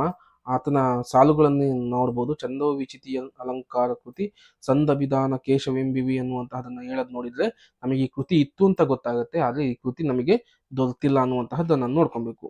ನಂತರ ಅಭಿಧಾನ ವಸ್ತುಕೋಶ ಅನ್ನುವಂತಹ ಕೃತಿಯನ್ನ ನಾಗವರ್ಮ ಬರೆದಿದ್ದಾನೆ. ಸಂಸ್ಕೃತ ಪದಗಳಿಗೆ ಕನ್ನಡ ಅರ್ಥ ಹೇಳುವ ಕೃತಿ ಇದು ಆಗಿದೆ ಅಂತ ಹೇಳಲಾಗುತ್ತೆ. ಸಂಸ್ಕೃತ ಪದಗಳನ್ನ ತೆಗೆದುಕೊಂಡು ಕನ್ನಡದಲ್ಲಿ ಅರ್ಥವನ್ನು ಹೇಳುವಂತಹ ಕೃತಿ ಅಭಿಧಾನ ವಸ್ತುಕೋಶ ಆಗಿದೆ. ಇದನ್ನ ಕೇಳ್ಬೋದು. ಅಭಿಧಾನ ವಸ್ತುಕೋಶ ಈ ಕೆಳಕಂಡ ವಿಷಯವನ್ನ ನಿರೂಪಿಸುತ್ತದೆ. ಸಂಸ್ಕೃತ ಪದಗಳಿಗೆ ಕನ್ನಡ ಅರ್ಥ ಹೇಳುವ ಕೃತಿ. ನಂತರ ಕರ್ನಾಟಕ ಭಾಷಾಭೂಷಣ, ಸಂಸ್ಕೃತ ಭಾಷೆಯಲ್ಲಿ ಈ ಸ್ವರೂಪದಲ್ಲಿ ಬರೆದಿರುವ ಕನ್ನಡ ವ್ಯಾಕರಣ ಅಂತ ಹೇಳಲಾಗುತ್ತೆ. ಅಂದ್ರೆ ಸಂಸ್ಕೃತದಲ್ಲಿ ಕನ್ನಡ ವ್ಯಾಕರಣವನ್ನು ಬರೆದಂತಹ ಕೃತಿ ಕರ್ನಾಟಕ ಭಾಷಾಭೂಷಣ.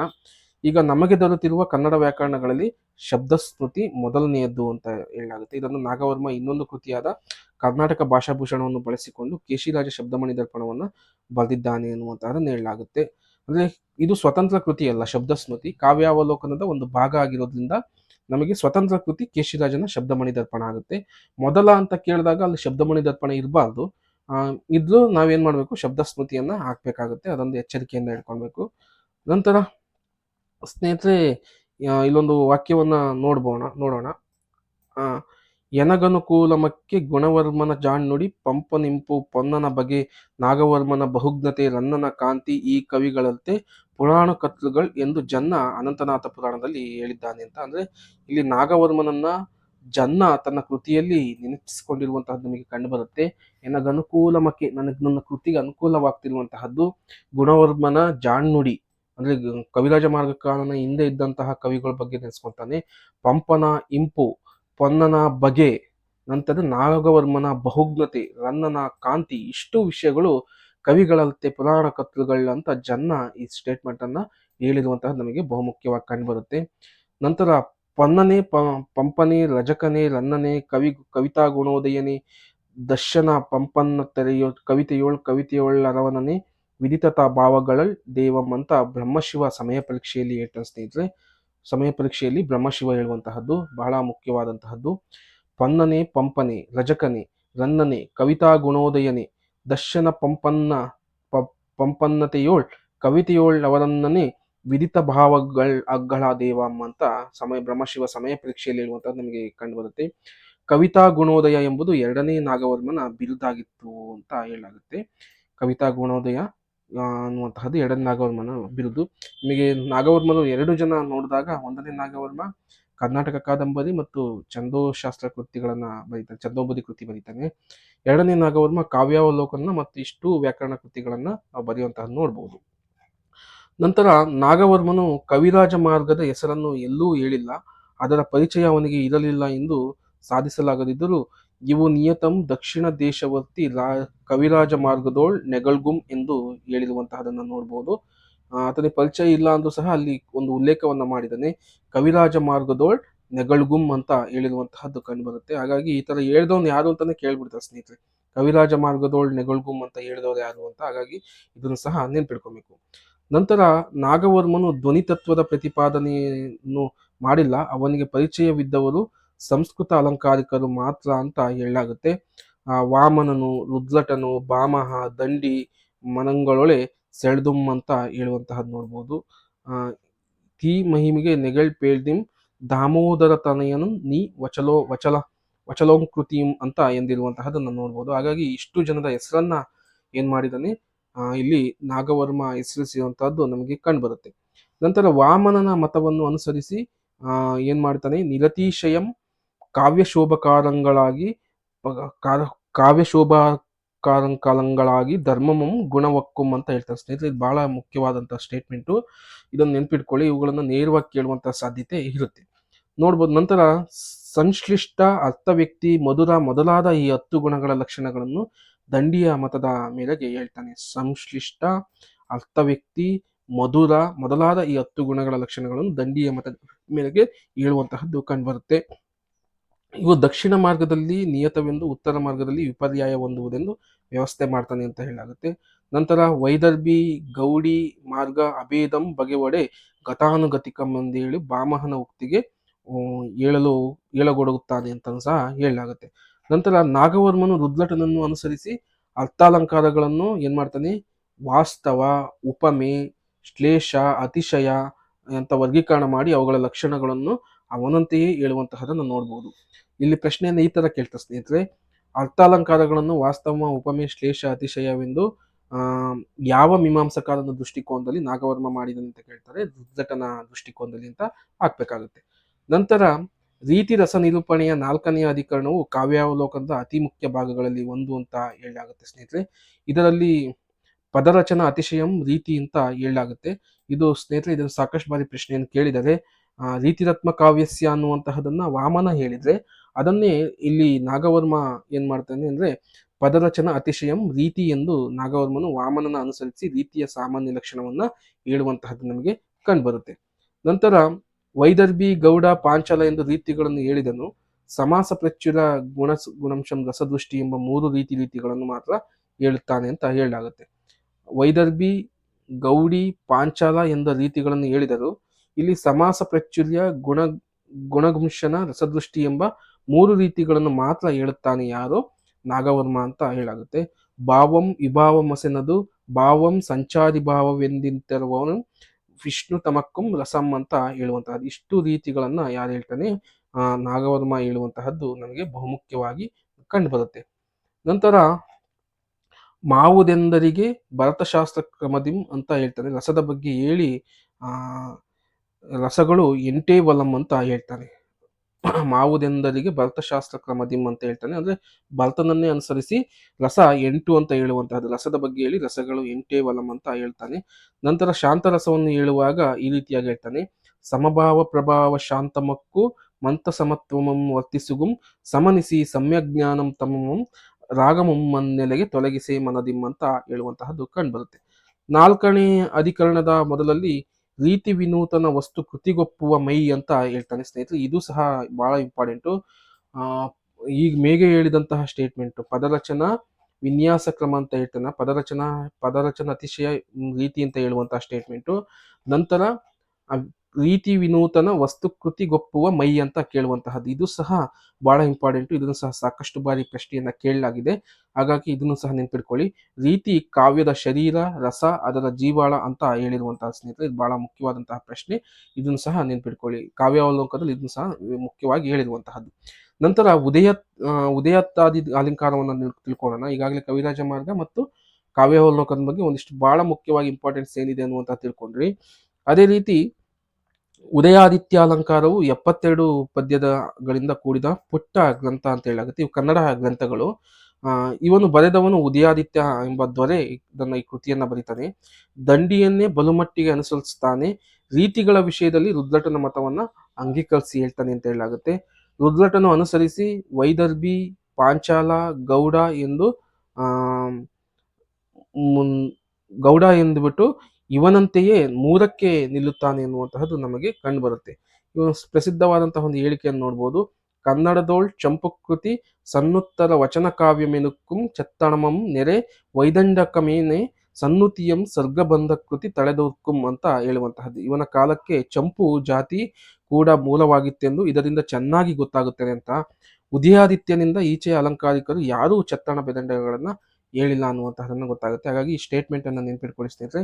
ಕನ್ನಡದೊಳ್ ಚಂಪುಕೃತಿ ಸಮಕೃತರ ವಚನ ಕಾವ್ಯ ಮೆನುಕ್ಕುಂ ಅಂತ ಹೇಳಿದವನು ಯಾರು ಅಂತಂದ್ರೆ ಉದಯಾದಿತ್ಯ ಅಂತ. ಇನ್ನು ವಿಶೇಷವನ್ನು ನೋಡೋಣ. ಕಾಮದೇವನ ಶೃಂಗಾರ ರತ್ನಾಕರವು ಕನ್ನಡದಲ್ಲಿ ರಸ ವಿಷಯವನ್ನು, ಅದರಲ್ಲೂ ಶೃಂಗಾರ ರಸದ ವಿಷಯವನ್ನು, ನಾಯಕ ನಾಯಕಿಯರ ಪ್ರಭೇದಗಳು, ಶೃಂಗಾರ ಚೇಷ್ಟೆಗಳು ಮೊದಲಾದ ಪರಿಕರಗಳೊಡನೆ ವಿಸ್ತಾರವಾಗಿ ಪ್ರತಿಪಾದಿಸುವ ಕೃತಿ ಅಂತ ಹೇಳಲಾಗುತ್ತೆ ಸ್ನೇಹಿತರೆ. ಉದಯತ್ತಾಧಿಕಾಲಿಕಾರ ಇಷ್ಟೇ ಸ್ನೇಹಿತರೆ ಇದರಲ್ಲಿ ಬರುವಂತಹ ಮುಖ್ಯ ಅಂಶಗಳು. ನಂತರ ಇಲ್ಲಿ ಶೃಂಗಾರ ರತ್ನಾಕರ ಪ್ರಶ್ನೆ ಬರುತ್ತೆ. ಸಾಕಷ್ಟು ಬಾರಿ ನಾವು ಮೀಮಾಂಸೆಯನ್ನು ಅಧ್ಯಯನ ಮಾಡುವಾಗ ಈ ಕುರಿತು ಸಾಕಷ್ಟು ಪ್ರಶ್ನೆಗಳು ಬರ್ತಾ ಇದ್ದು, ಇಲ್ಲಿ ನೋಡೋಣ. ಕವಿ ಕಾಮದೇವ ಶೃಂಗಾರ ರತ್ನಾಕರ ಅಂತ ಕೃತಿಯನ್ನು ಬರ್ತಾನೆ.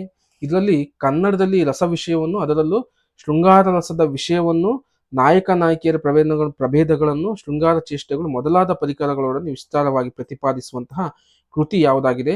ಶೃಂಗಾರ ರತ್ನಾಕರ ಆಗಿದೆ. ಇದನ್ನು ನೋಡ್ಬೋದು. ಗ್ರಂಥಗಳಲ್ಲಿ ಮೊದಲನೆಯದ್ದು ರಸವಿವೇಕವಾಗಿದೆ ಅಂತ ಹೇಳಲಾಗುತ್ತೆ. ನಂತರ ಇದರಲ್ಲಿ ನವರಸ ವ್ಯಾವರ್ಣನಂ, ಭಾವ ಭೇದನಾ ನಿರ್ಣಯಂ, ನಾಯಕ ನಾಯಿಕ ವಿಕಲ್ಪ ವಿಸ್ತಾರಂ, ಸುಖ ಸಖಿ ಸಂಭೋಗ ವಿಪ್ರಲಂಬಂ ಪ್ರಮಾದಿಪುರಂ ಎಂಬ 4 ಪರಿಚ್ಛೇದಗಳು ಇರುವಂತಹದನ್ನ ನೋಡ್ಬೋದು. ಜಗದೋಳ್ ಸನ್ನಿಧಮಾದ ನಾಣ್ಣುಡಿಗಳಂ ಚಂದಕ್ಕೆ ಬರ್ಪಂತು ನೆಟ್ಟಗೆ ಮಾತಾಡುವ ಬಲ್ಮೆ ಚಿತ್ತದೋಳು ಅಳ್ದಿಲ್ದರ್ಥಮಂ ಕೂಡೆ ನಾಲಗಿಯಂ ರಂಜಿಸುಮೆಂದು ಭಿನ್ನಣಮಂ, ತನಗೆ ಅನನ್ಯ ಅಸಾಧಾರಣವಾಗಿ ಇದ್ದಿತೆಂದು ತಾನೇ ಹೇಳಿಕೊಂಡಿದ್ದಾನೆ ಅಂತ ಹೇಳಲಾಗುತ್ತೆ. ಇದರ ಕಾಲ 1300 ಅಂತ ಹೇಳಲಾಗುತ್ತೆ ಸ್ನೇಹಿತರೆ. ಹಾಗಾಗಿ ಕವಿ ಕಾಮದೇವ ಇದನ್ನೆಲ್ಲ ಅವನ ಕೃತಿಗಳು ಸಹ ನಮ್ಮ ಕನ್ನಡ ಸಂದರ್ಭದಲ್ಲಿ ಮೀಮಾಂಸೆಯ ದೃಷ್ಟಿಕೋನದಿಂದ ಬಹಳ ಮುಖ್ಯ ಅನ್ನುವಂತಹದನ್ನು ನಾವು ನೆನ್ಪಿಟ್ಕೊಬೇಕು. ಇನ್ನೊಂದು ಸ್ನೇಹಿತರೆ ನೋಡ್ಬೋದು, ನೆಗೆಲ್ತವಡೆದಿ ಶೃಂಗಾರಂ ಈಗಳ್ ಕರಂ ದೊರೆವೆತ್ತತ್ತು ಎನೆ ಬೇರೆ ವಿತ್ತ ರಸಿದಂ ಶೃಂಗಾರ ರತ್ನಾಕರಂ ಎಂದು ಹೇಳಿ ತನ್ನ ನಿರೂಪಣೆಯಲ್ಲಿ ನವ್ಯತೆಯುಂಟೆಂದು ಹೇಳ್ತಾನೆ. ಯಾರು? ಕವಿ ಕಾಮದೇವ ಹೇಳುವಂತಹದ್ದು ರಸರತ್ನಾಕರದಲ್ಲಿ. ಕವಿ ಕಾಮದೇವ ಶೃಂಗಾರ ರತ್ನಾಕರದಲ್ಲಿ ಹೇಳುವಂತಹದ್ದು. ನಂತರ ಸ್ನೇಹಿತರೆ ಈ ಸ್ಟೇಟ್ಮೆಂಟು ಬಹಳ ಮುಖ್ಯ. ಇದನ್ನ ಸಾಕಷ್ಟು ಬಾರಿ ಕೇಳಿದರೆ, ಭಾವದಿಂ ಪುಟ್ಟುಗುಂ ವದವಿ ರಸಂಗಳ್ ಅನ್ನುವಂತಹದ್ದು ಇದೆಯಲ್ಲ, ಇದನ್ನ ಸಾಕಷ್ಟು ಬಾರಿ ಕೇಳಿದರೆ, ಇದನ್ನು ನೆನ್ಪಿಟ್ಕೊಳ್ಳಿ. ನಂತರ ಮಂದಮಂ ಭಾವಿಸಿ ಚಿತ್ತವೃತ್ತಿ ಸಮಂ ಸಂಧಾರಾಗದಿಂದೈತೆ ಪುಟ್ಟಿದ ವಕ್ರ ವಿಭಾವಕಾಸಮಂತದೆ ವಲಂ ಶೃಂಗಾರಂ. ಈ ಮೊದಲಾದ ಉಕ್ತಿಗಳನ್ನು ಪರಿಭಾವಿಸಿದರೆ ನಾಯಕ ನಾಯಕಿಯರಿಂದ ಮುಖಚರ್ಯದಿಂದ ರಸವು ಉಂಟಾಗುವುದೆಂದು ತಿಳಿಸಿರುವಂತಹದ್ದು ಕಂಡುಬರುತ್ತೆ ಈ ಸ್ಟೇಟ್ಮೆಂಟ್ಗಳ ಹಿನ್ನೆಲೆಯಲ್ಲಿ. ನಂತರ ಶೃಂಗಾರ ರಸದಲ್ಲಿ ವಾಕ್ಪೃತಿ, ನೈಪದ್ಯ, ಕ್ರಿಯಾ, ಸಂಕೀರ್ಣ, ವ್ಯಾಸ ಎಂದು 5 ಬಗೆಗಳನ್ನ, ಮಿಕ್ಕ ರಸಗಳಲ್ಲಿ ಮೊದಲ 3 ಬಗೆಗಳನ್ನ ವಿಂಗಡಿಸುತ್ತಾನೆ ಅಂತ ಹೇಳ್ತಾನೆ. ಇದನ್ನ ವಾಗೃತಿ ಶೃಂಗಾರವೆಂದು ಹೇಳಿರುವಂತಹದ್ದು ನಮಗೆ ಕವಿ ಕಾಮದೇವ ಕಂಡುಬರುತ್ತೆ. ನಂತರ ಕಾಮದೇವನು ವಿಭಾವ ಭಾವಗಳನ್ನು ಹೇಳಿಲ್ಲ ಅಂತ ಕಂಡುಬರುತ್ತೆ. ಅದ್ಭುತ ಶೃಂಗಾರ ಒಂದು ವರ್ಣನೆ ಅಂತ ಹೇಳಲಾಗುತ್ತೆ. ಎಸಕಂಚಿತ್ತು ಮತಿ ಪ್ರಕಾಶ ಮದ ನಿನ್ನೆ ನೆಂದಪಿಂ ಚೀಪಿ ಅಂತ ಹೇಳುವಂತಹದ್ದನ್ನು ನಾವು ನೋಡ್ಬೋದು. ಇಷ್ಟು ಸ್ನೇಹಿತರೆ ನಮಗೆ ಕಾಮದೇವನ ಶೃಂಗಾರ ರತ್ನಾಕರದಲ್ಲಿ ಬರುವಂತಹ ಬಹುಮುಖ್ಯವಾದಂತಹ ಅಂಶಗಳು. ಇದರಲ್ಲಿ ಬರುವಂತಹ ಭಾವದಿಂ ಪುಟ್ಟುಗುಂ ವದವಿ ರಸಗಳಂತ ಇದೆಯಲ್ಲ, ಇದನ್ನು ಸಾಕಷ್ಟು ಬಾರಿ ಕೇಳಿದ್ದಾನೆ. ಇದನ್ನು ಪ್ರಶ್ನೆಯನ್ನ ಕೇಳೋ ಸಾಧ್ಯತೆ ಇರುತ್ತೆ.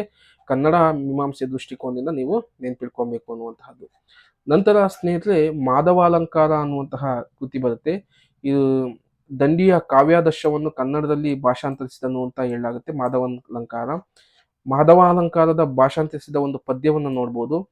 ಪದದಿಂದೇ ಶಬ್ದ ದೀಪಂ ವಿದಿತಂ ಬೆಳಗೊದೊಡೆ ಸಕಲ ಲೋಕ ನಿವಾಸಂ ಪದಿಯದಿನ್ ಮಾಣ್ಬದೇ ಕೇಳ್ ಪೊದಳ್ದ ಜ್ಞಾನಾರ್ಥಂಕಾರದಿಂದ ನವರತಂ ಅಂತ ಹೇಳಿರುವಂತಹದ್ದು. ನಂತರ ಇಷ್ಟು ಅದರ ಮುಖ್ಯ ಸ್ನೇಹಿತರೆ. ಇದರಲ್ಲಿ ಏನಂತ ಕೇಳ್ಬೋದು, ದಂಡಿಯ ಕಾವ್ಯಾದರ್ಶವನ್ನು ಕನ್ನಡದಲ್ಲಿ ಭಾಷಾಂತರಿಸಿದವನು ಯಾರು ಅಂತ ಕೇಳ್ತಾರೆ. ಮಾಧವಾಲಂಕಾರವನ್ನ ಬರೆದಂತವನು. ನಂತರ ಸಾಳ್ವ ನೋಡೋಣ ಸ್ನೇಹಿತರೆ. ಸಾಳ್ವನನ್ನು ಕವಿರಾಜ ಮಾರ್ಗಕಾರ, ನಾಗವರ್ಮ, ನಂತರ ಪ್ರಮುಖ ವ್ಯಕ್ತಿ ನೋಡ್ಬೋದು. ಕವಿರಾಜ ಮಾರ್ಗಕಾರ, ನಾಗವರ್ಮ, ನಂತರ ಪ್ರಮುಖ ವ್ಯಕ್ತಿ ಸಾಳ್ವ ಅಂತ ನೋಡಲಾಗುತ್ತೆ. ಈತನ ಕಾಲ ಕ್ರಿಸ್ತಶಕ 1550 ಅಂತ ನಿಗದಿ ಮಾಡಲಾಗುತ್ತೆ. ಇದರಲ್ಲಿ ಕಾಮದೇವ ಮತ್ತು ಸಾಳ್ವ ಇಬ್ಬರು ಸಹ ಬಹಳ ಮುಖ್ಯ ಸ್ನೇಹಿತರೆ. ಯಾಕಂದ್ರೆ ಇಬ್ಬರಲ್ಲಿ ಏನಾದ್ರು ಒಂದು ಪ್ರಶ್ನೆ ಕೇಳೋ ಸಾಧ್ಯತೆ ಇರುತ್ತೆ. ಇಬ್ಬರನ್ನ ಕನ್ಫ್ಯೂಸ್ ಆಗೋ ಸಾಧ್ಯತೆ ಇರುತ್ತೆ. ಹಾಗೆ ಸ್ಪಷ್ಟವಾಗಿ ಅವ್ರು ಯಾವ ವಿಷಯಗಳನ್ನು ಹೇಳಿದ್ದಾರೆ ಎನ್ನುವಂತಹದನ್ನು ನೀವು ನೆನ್ಪಿಟ್ಕೊಬೇಕು. ನಂತರ ಸಾಳ್ವ ಭಾರತವೆಂಬ ಷಟ್ಪದಿ ಕಾವ್ಯವನ್ನು ವೈದ್ಯ ಸಾಂಗತ್ಯವನ್ನು ಬರೆದಿದ್ದಾನೆ ಅಂತ ಹೇಳಲಾಗುತ್ತೆ. ಸಾಳ್ವ ಭಾರತ ನಂತರ ವೈದ್ಯ ಸಾಂಗತ್ಯವನ್ನು ಬರೆದಿದ್ದಾನೆ ಅಂತ ಹೇಳಲಾಗುತ್ತೆ. ಯಾರು? ಸಾಳ್ವ. ಲಕ್ಷಣಶಾಸ್ತ್ರ ವಿಷಯದಲ್ಲಿ ಇವನ ಹೆಸರಾದ ಕೃತಿ ರಸರತ್ನಾಕರ ಅನ್ನುವಂತಹದನ್ನ ನೆನ್ಪಿಟ್ಕೊಬೇಕು. ಲಕ್ಷಣಶಾಸ್ತ್ರದಲ್ಲಿ ಪ್ರಮುಖವಾದ ಕೃತಿ ರಸರತ್ನಾಕರ. ಸಾಳ್ವ ಭಾರತವೆಂಬ ಷಟ್ಪದಿ ಕಾವ್ಯವನ್ನು ನಂತರ ವೈದ್ಯ ಸಾಂಗತ್ಯವನ್ನು ಬರೆದಿದ್ದಾನೆ. ಅವನ ಹೆಸರನ್ನೇ ಮುಂದುವರಿಸಿ ಸಾಳ್ವ ಭಾರತ ಅಂತ ಬರೆದಿರುವಂತಹದ್ದು ನಂತರ ರಸರತ್ನಾಕರದಲ್ಲಿ ಬರೆದಿರುವಂತಹದ್ದು ನಮಗೆ ಕಂಡು ಬರುತ್ತೆ. ಇದರಲ್ಲಿ ಶೃಂಗಾರ ಪ್ರಪಂಚ ವಿವರಣಂ, ನಂತರ ನವರಸ ಪ್ರಪಂಚ ವಿವರಣಂ, ನಾಯಕ ನಾಯಕಿ ವಿವರಣಂ, ವ್ಯಭಿಚಾರಿ ಭಾವ ವಿವರಣಂ ಅಂತ 4 ಪ್ರಕರಣಗಳು ಸಾಳುವ ಭಾರತದಲ್ಲಿ ಇರುವಂತಹದ್ದು ನಮಗೆ ಕಂಡು ಬರುತ್ತೆ. ನಂತರ ಸಾಳುವನು ಎಲ್ಲಾ ರಸಗಳನ್ನು ಭಾವಾಚಸಾದಿಗಳನ್ನು ನಿರೂಪಿಸಿದ್ದರೂ ಮಿಕ್ಕ ಅನೇಕ ಲಾಕ್ಷಣಿಕರಂತೆ ತನಗೆ ಇಂದಿನ ಕವಿಕಾಮನಂತೆ ಶೃಂಗಾರಕ್ಕೆ ಪ್ರಾಶಸ್ತ್ಯ ಕೊಟ್ಟು ಆ ರಸಕ್ಕೆ ಸಂಬಂಧಪಟ್ಟ ಹಾಗೆ ಆಲಂಬನ ಗುಣ, ಚೇಷ್ಟೆ, ಅಲಂಕಾರ, ತಟಸ್ಥ ಎಂಬ ಉದ್ದೀಪನ ಚತುಷ್ಟಯದಿಂದ ವಿವರಗಳನ್ನು, ಮಾನ್ಯ, ಈಶ್ಯ ಮೊದಲಾದ ವಿಪ್ರಲಂಬ ಪ್ರಕಾರಗಳನ್ನು, ಚಕ್ಷ ಪ್ರೀತಿ ಚಿಂತೆ ಮೊದಲಾದ ದಶವ್ಯವಸ್ಥೆಗಳನ್ನು ಪ್ರತಿಪಾದಿಸ್ತಾನೆ ಅಂತ ಹೇಳಲಾಗುತ್ತೆ. ಸಾಳುವ ತನ್ನ ಸಾಳುವ ಭಾರತದಲ್ಲಿ ಇಷ್ಟೆಲ್ಲ ವಿಚಾರಗಳನ್ನ ಪ್ರತಿಪಾದಿಸ್ತಾನೆ ಎನ್ನುವಂತಹದ್ದು. ಈ ರಸರತ್ನಾಕರ ಅನ್ನುವಂತಹ ಕೃತಿಯನ್ನು ನೆನಪಿಟ್ಕೊಳ್ಳಿ ಸ್ನೇಹಿತರೆ, ಇದನ್ನು ಸಹ ಪ್ರಶ್ನೆಯನ್ನ ಕೇಳೋ ಸಾಧ್ಯತೆ ಇರುತ್ತೆ. ಆತನ ಕೃತಿಯಲ್ಲಿ ಬರುವಂತಹದನ್ನು ನೋಡ್ಬೋದು. ಅನರ್ಯರೆಂದೇ ತಿಳಿದವು ತಾನೊಂದಿಯ ರುದ್ರಭಟ್ಟನ ತೆರದಿಂ ವಿದ್ಯನಾಥನ ಹೇಮಚಂದರ ಬುನೂತ ಮಾರ್ಗರಿಯೆಂದಂ ವಿರಚಿಸಿದೆಂ ಅಂತ ಎಂದು ಹೇಳಿಕೊಂಡಿರುವಂತಹದನ್ನ ನಾವು ನೋಡ್ಬೋದು ಅಲಂಕಾರ ಶಾಸ್ತ್ರ ಕೃತಿಯಲ್ಲಿ ಇರುವಂತಹದ್ದು. ನಂತರ ಅಮೃತಾನಂದಿಯು ಅಮೃತಾನಂದ ಯೋಗಿ ಎಂಬ ಗ್ರಂಥವನ್ನ ಬರೆದಿದ್ದಾನೆ ಅಂತ ಹೇಳಲಾಗುತ್ತೆ. ನಂತರ ಸಾಹಿತ್ಯ ಸಂಜೀವನ ಗಣೇಶ್ವರಂದಾಗ್ನಿ ಸಾಳುವನಿಂದ ತಿಳಿಯುತ್ತದೆ ಅನ್ನುವಂತಹದ್ದು. ಅಂದ್ರೆ ಈ ಕೃತಿಗಳನ್ನ ಹಿಂದೆ ಬರೆದಿದ್ದಾರೆ, ಆದ್ರೆ ನಮಗೆ ದೊರೆತಿಲ್ಲ. ಆದ್ರೆ ಈ ಕೃತಿಗಳನ್ನ ಬರೆದಂತವ್ರ ಉಲ್ಲೇಖ ನಮಗೆ ಸಾಳುವ ಭಾರತದಲ್ಲಿ ಸಿಗುತ್ತೆ. ಅದನ್ನ ಸಾಳುವ ನಮಗೆ ಉಲ್ಲೇಖ ಮಾಡಿದಾನೆ ಅಂತ ಹೇಳಲಾಗುತ್ತೆ. ನಂತರ ರಸರತ್ನಾಕರದಲ್ಲಿ ಭಾವದೇ ಪುಟ್ಟಿದ ರಸಮಂ ಭಾವುಕರದನ ಬೇರೆ ಸವಿಯುವುದೇ ಅನುಭವಂ ಅಂತ ಹೇಳುವಂತಹದ್ದು ಸ್ನೇಹಿತರೆ. ಇದೇ ತರ ಶೃಂಗಾರ ರತ್ನಾಕರದಲ್ಲೂ ಒಂದು ಸ್ಟೇಟ್ಮೆಂಟ್ ಇದೆ. ಅದನ್ನು ಮತ್ತೆ ಇದನ್ನು ಎರಡು ಒಂದೇ ತರ ಇದೆ, ಎರಡನ್ನೂ ಕನ್ಫ್ಯೂಸ್ ಹಾಕೋಬಾರ್ದು ಸ್ನೇಹಿತರೆ. ಎರಡೂ ಸಹ ಇಂಪಾರ್ಟೆಂಟೇ. ಇದು ರಸರತ್ನಾಕರದಲ್ಲಿ ಸಾಳುವ ಹೇಳುವಂತಹದ್ದು ಭಾವದೇ ಪುಟ್ಟಿದೆ ರಸಮಂ ಭಾವುಕರದನರಿದು ಸವಿಯುವುದೇ ಅನುಭವಂ ಅನ್ನುವಂತಹದ್ದು. ಇದು ಸಾಳುವ ಭಾರತದಲ್ಲಿ ಸಾಳುವ ಹೇಳುವಂತಹದ್ದು. ಅದೇ ರೀತಿ ಇದು ಶೃಂಗಾರ ಭಾರತದಲ್ಲಿ ಏನ್ ಹೇಳ್ತಾನೆ, ಭಾವದಿಂ ಪುಟ್ಟುಗುಂ ಒದವಿ ರಸಂಗಳ್ ಅಂತ ಯಾರು ಹೇಳುವಂತಹದ್ದು, ಕವಿ ಕಾಮದೇವ ಹೇಳುವಂತಹದ್ದು. ಇವೆರಡನ್ನು ಸ್ಟೇಟ್ಮೆಂಟ್ ಇಂಪಾರ್ಟೆಂಟ್, ಇವೆರಡು ಕೇಳೋ ಸಾಧ್ಯತೆ ಇರುತ್ತೆ. ಇವೆರಡನ್ನು ಸ್ಟೇಟ್ಮೆಂಟ್ ಸಹ ನೀವೇನ್ ಮಾಡ್ಬೇಕು, ಸರಿಯಾಗಿ ನೆನ್ಪಿಡ್ಕೊಬೇಕು ಸ್ನೇಹಿತರೆ. ಇದು ಸಹ ಇಂಪಾರ್ಟೆಂಟು. ಭಾವದೇ ಪುಟ್ಟಿದ ರಸಮಂ ಭಾವುಕರದನ್ನು ನರಿದು ಸವಿಯುವುದೇ ಅನುಭವಂ. ಅಂದ್ರೆ ಭಾವವನ್ನ ಯಾರು ಅರಿತಾರೋ ಸರಿಯಾಗಿ ಅದು ಅನುಭವ ರೂಪಕ್ಕೆ ಬರುತ್ತದೆ ಅನ್ನುವಂತಹದನ್ನ ಹೇಳ್ತಿರುವಂತಹದ್ದು. ನಂತರ ಸಾಳುವನು ಆ ರಸಂಗಳನ್ ಅಭಿನಯಿಪಿನೊಳಂ ಸಭ್ಯರೊಳಂ ರಸೋತ್ತೊತ್ತಿಕ್ಕುಂ ಎನ್ನುತ್ತಾನೆ ಎನ್ನುವಂತಹದನ್ನ ಒಂದು ಸ್ಟೇಟ್ಮೆಂಟ್ ಅನ್ನ ನೋಡ್ಬೋದು. ಇದನ್ನು ಸಹ ನೆನ್ಪಿಡ್ಕೊಳ್ಳಿ. ನಂತರ ಸಾಳುವನು ರಸರತ್ನಾಕರದಲ್ಲಿ ಸಮಾಸೋಕ್ತಿ ಅರ್ಥಾಂತರನ್ಯಾಸ ರೂಪಕಂ ಉತ್ಪ್ರೇಕ್ಷಾದಿಗಳಿಗೆ ರಸಭಾವ ಭಾಸಕ್ಕೆ ಜೀವಿತಂ ಅಂತ ಹೇಳಿದಾನೆ. ಇದು ಸಹ ಬಹಳ ಮುಖ್ಯವಂತ ಸ್ನೇಹಿತರೆ, ಇದನ್ನು ಸಹ ನೆನ್ಪಿಡ್ಕೊಳ್ಳಿ. ಯಾವುದನ್ನಾದ್ರೂ ಕೇಳ್ಬೋದು ಪ್ರಶ್ನೆ ತೆಗೆಯುವಂಥವ್ರು. ಮತ್ತೆ ಈ KSET NET ಓದ್ತಿರೋಂಥವ್ರು ಇವನ್ನೆಲ್ಲ ಕಂಪಲ್ಸರಿಯಾಗಿ ಓದ್ಲೇಬೇಕಾಗಿರುತ್ತೆ, ತಿಳ್ಕೊಳ್ಳೇಬೇಕಾಗಿರುತ್ತೆ. ಸಮಾಸೋಕ್ತಿ ಅರ್ಥಾಂತರನ್ಯಾಸ ರೂಪಕಂ ಉತ್ಪ್ರೇಕ್ಷಾದಿಗಳಿ ರಸಭಾವ ಭಾಸಕ್ಕೆ ಜೀವಿತಂ ಅಂತ ಹೇಳಿರುವಂತಹದ್ದು. ನಂತರ ಕೃತಿಗೆ ರಸವೇ ಸಾರಂ ಎಂಬ ಅವನ ಖಚಿತವಾದ ಉಕ್ತಿಯನ್ನು ನೆನ್ಪಿಡಿ. ಇದು ಬಹಳ ಮುಖ್ಯ ಸ್ನೇಹಿತರೆ.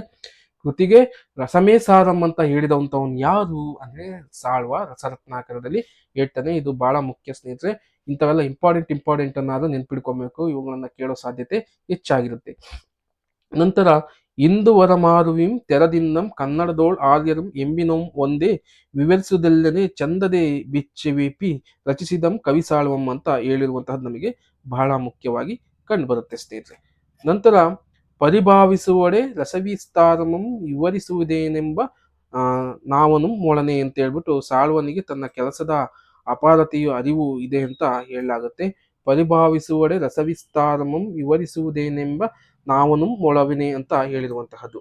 ನಂತರ ಶಾರದಾ ವಿಲಾಸವೆಂಬ ಗ್ರಂಥವೊಂದುಂಟು, ಈಗ ದೊರೆತಿರುವುದು ನಮಗೆ ಕಡಿಮೆ ಅಂತ ಹೇಳಲಾಗುತ್ತೆ.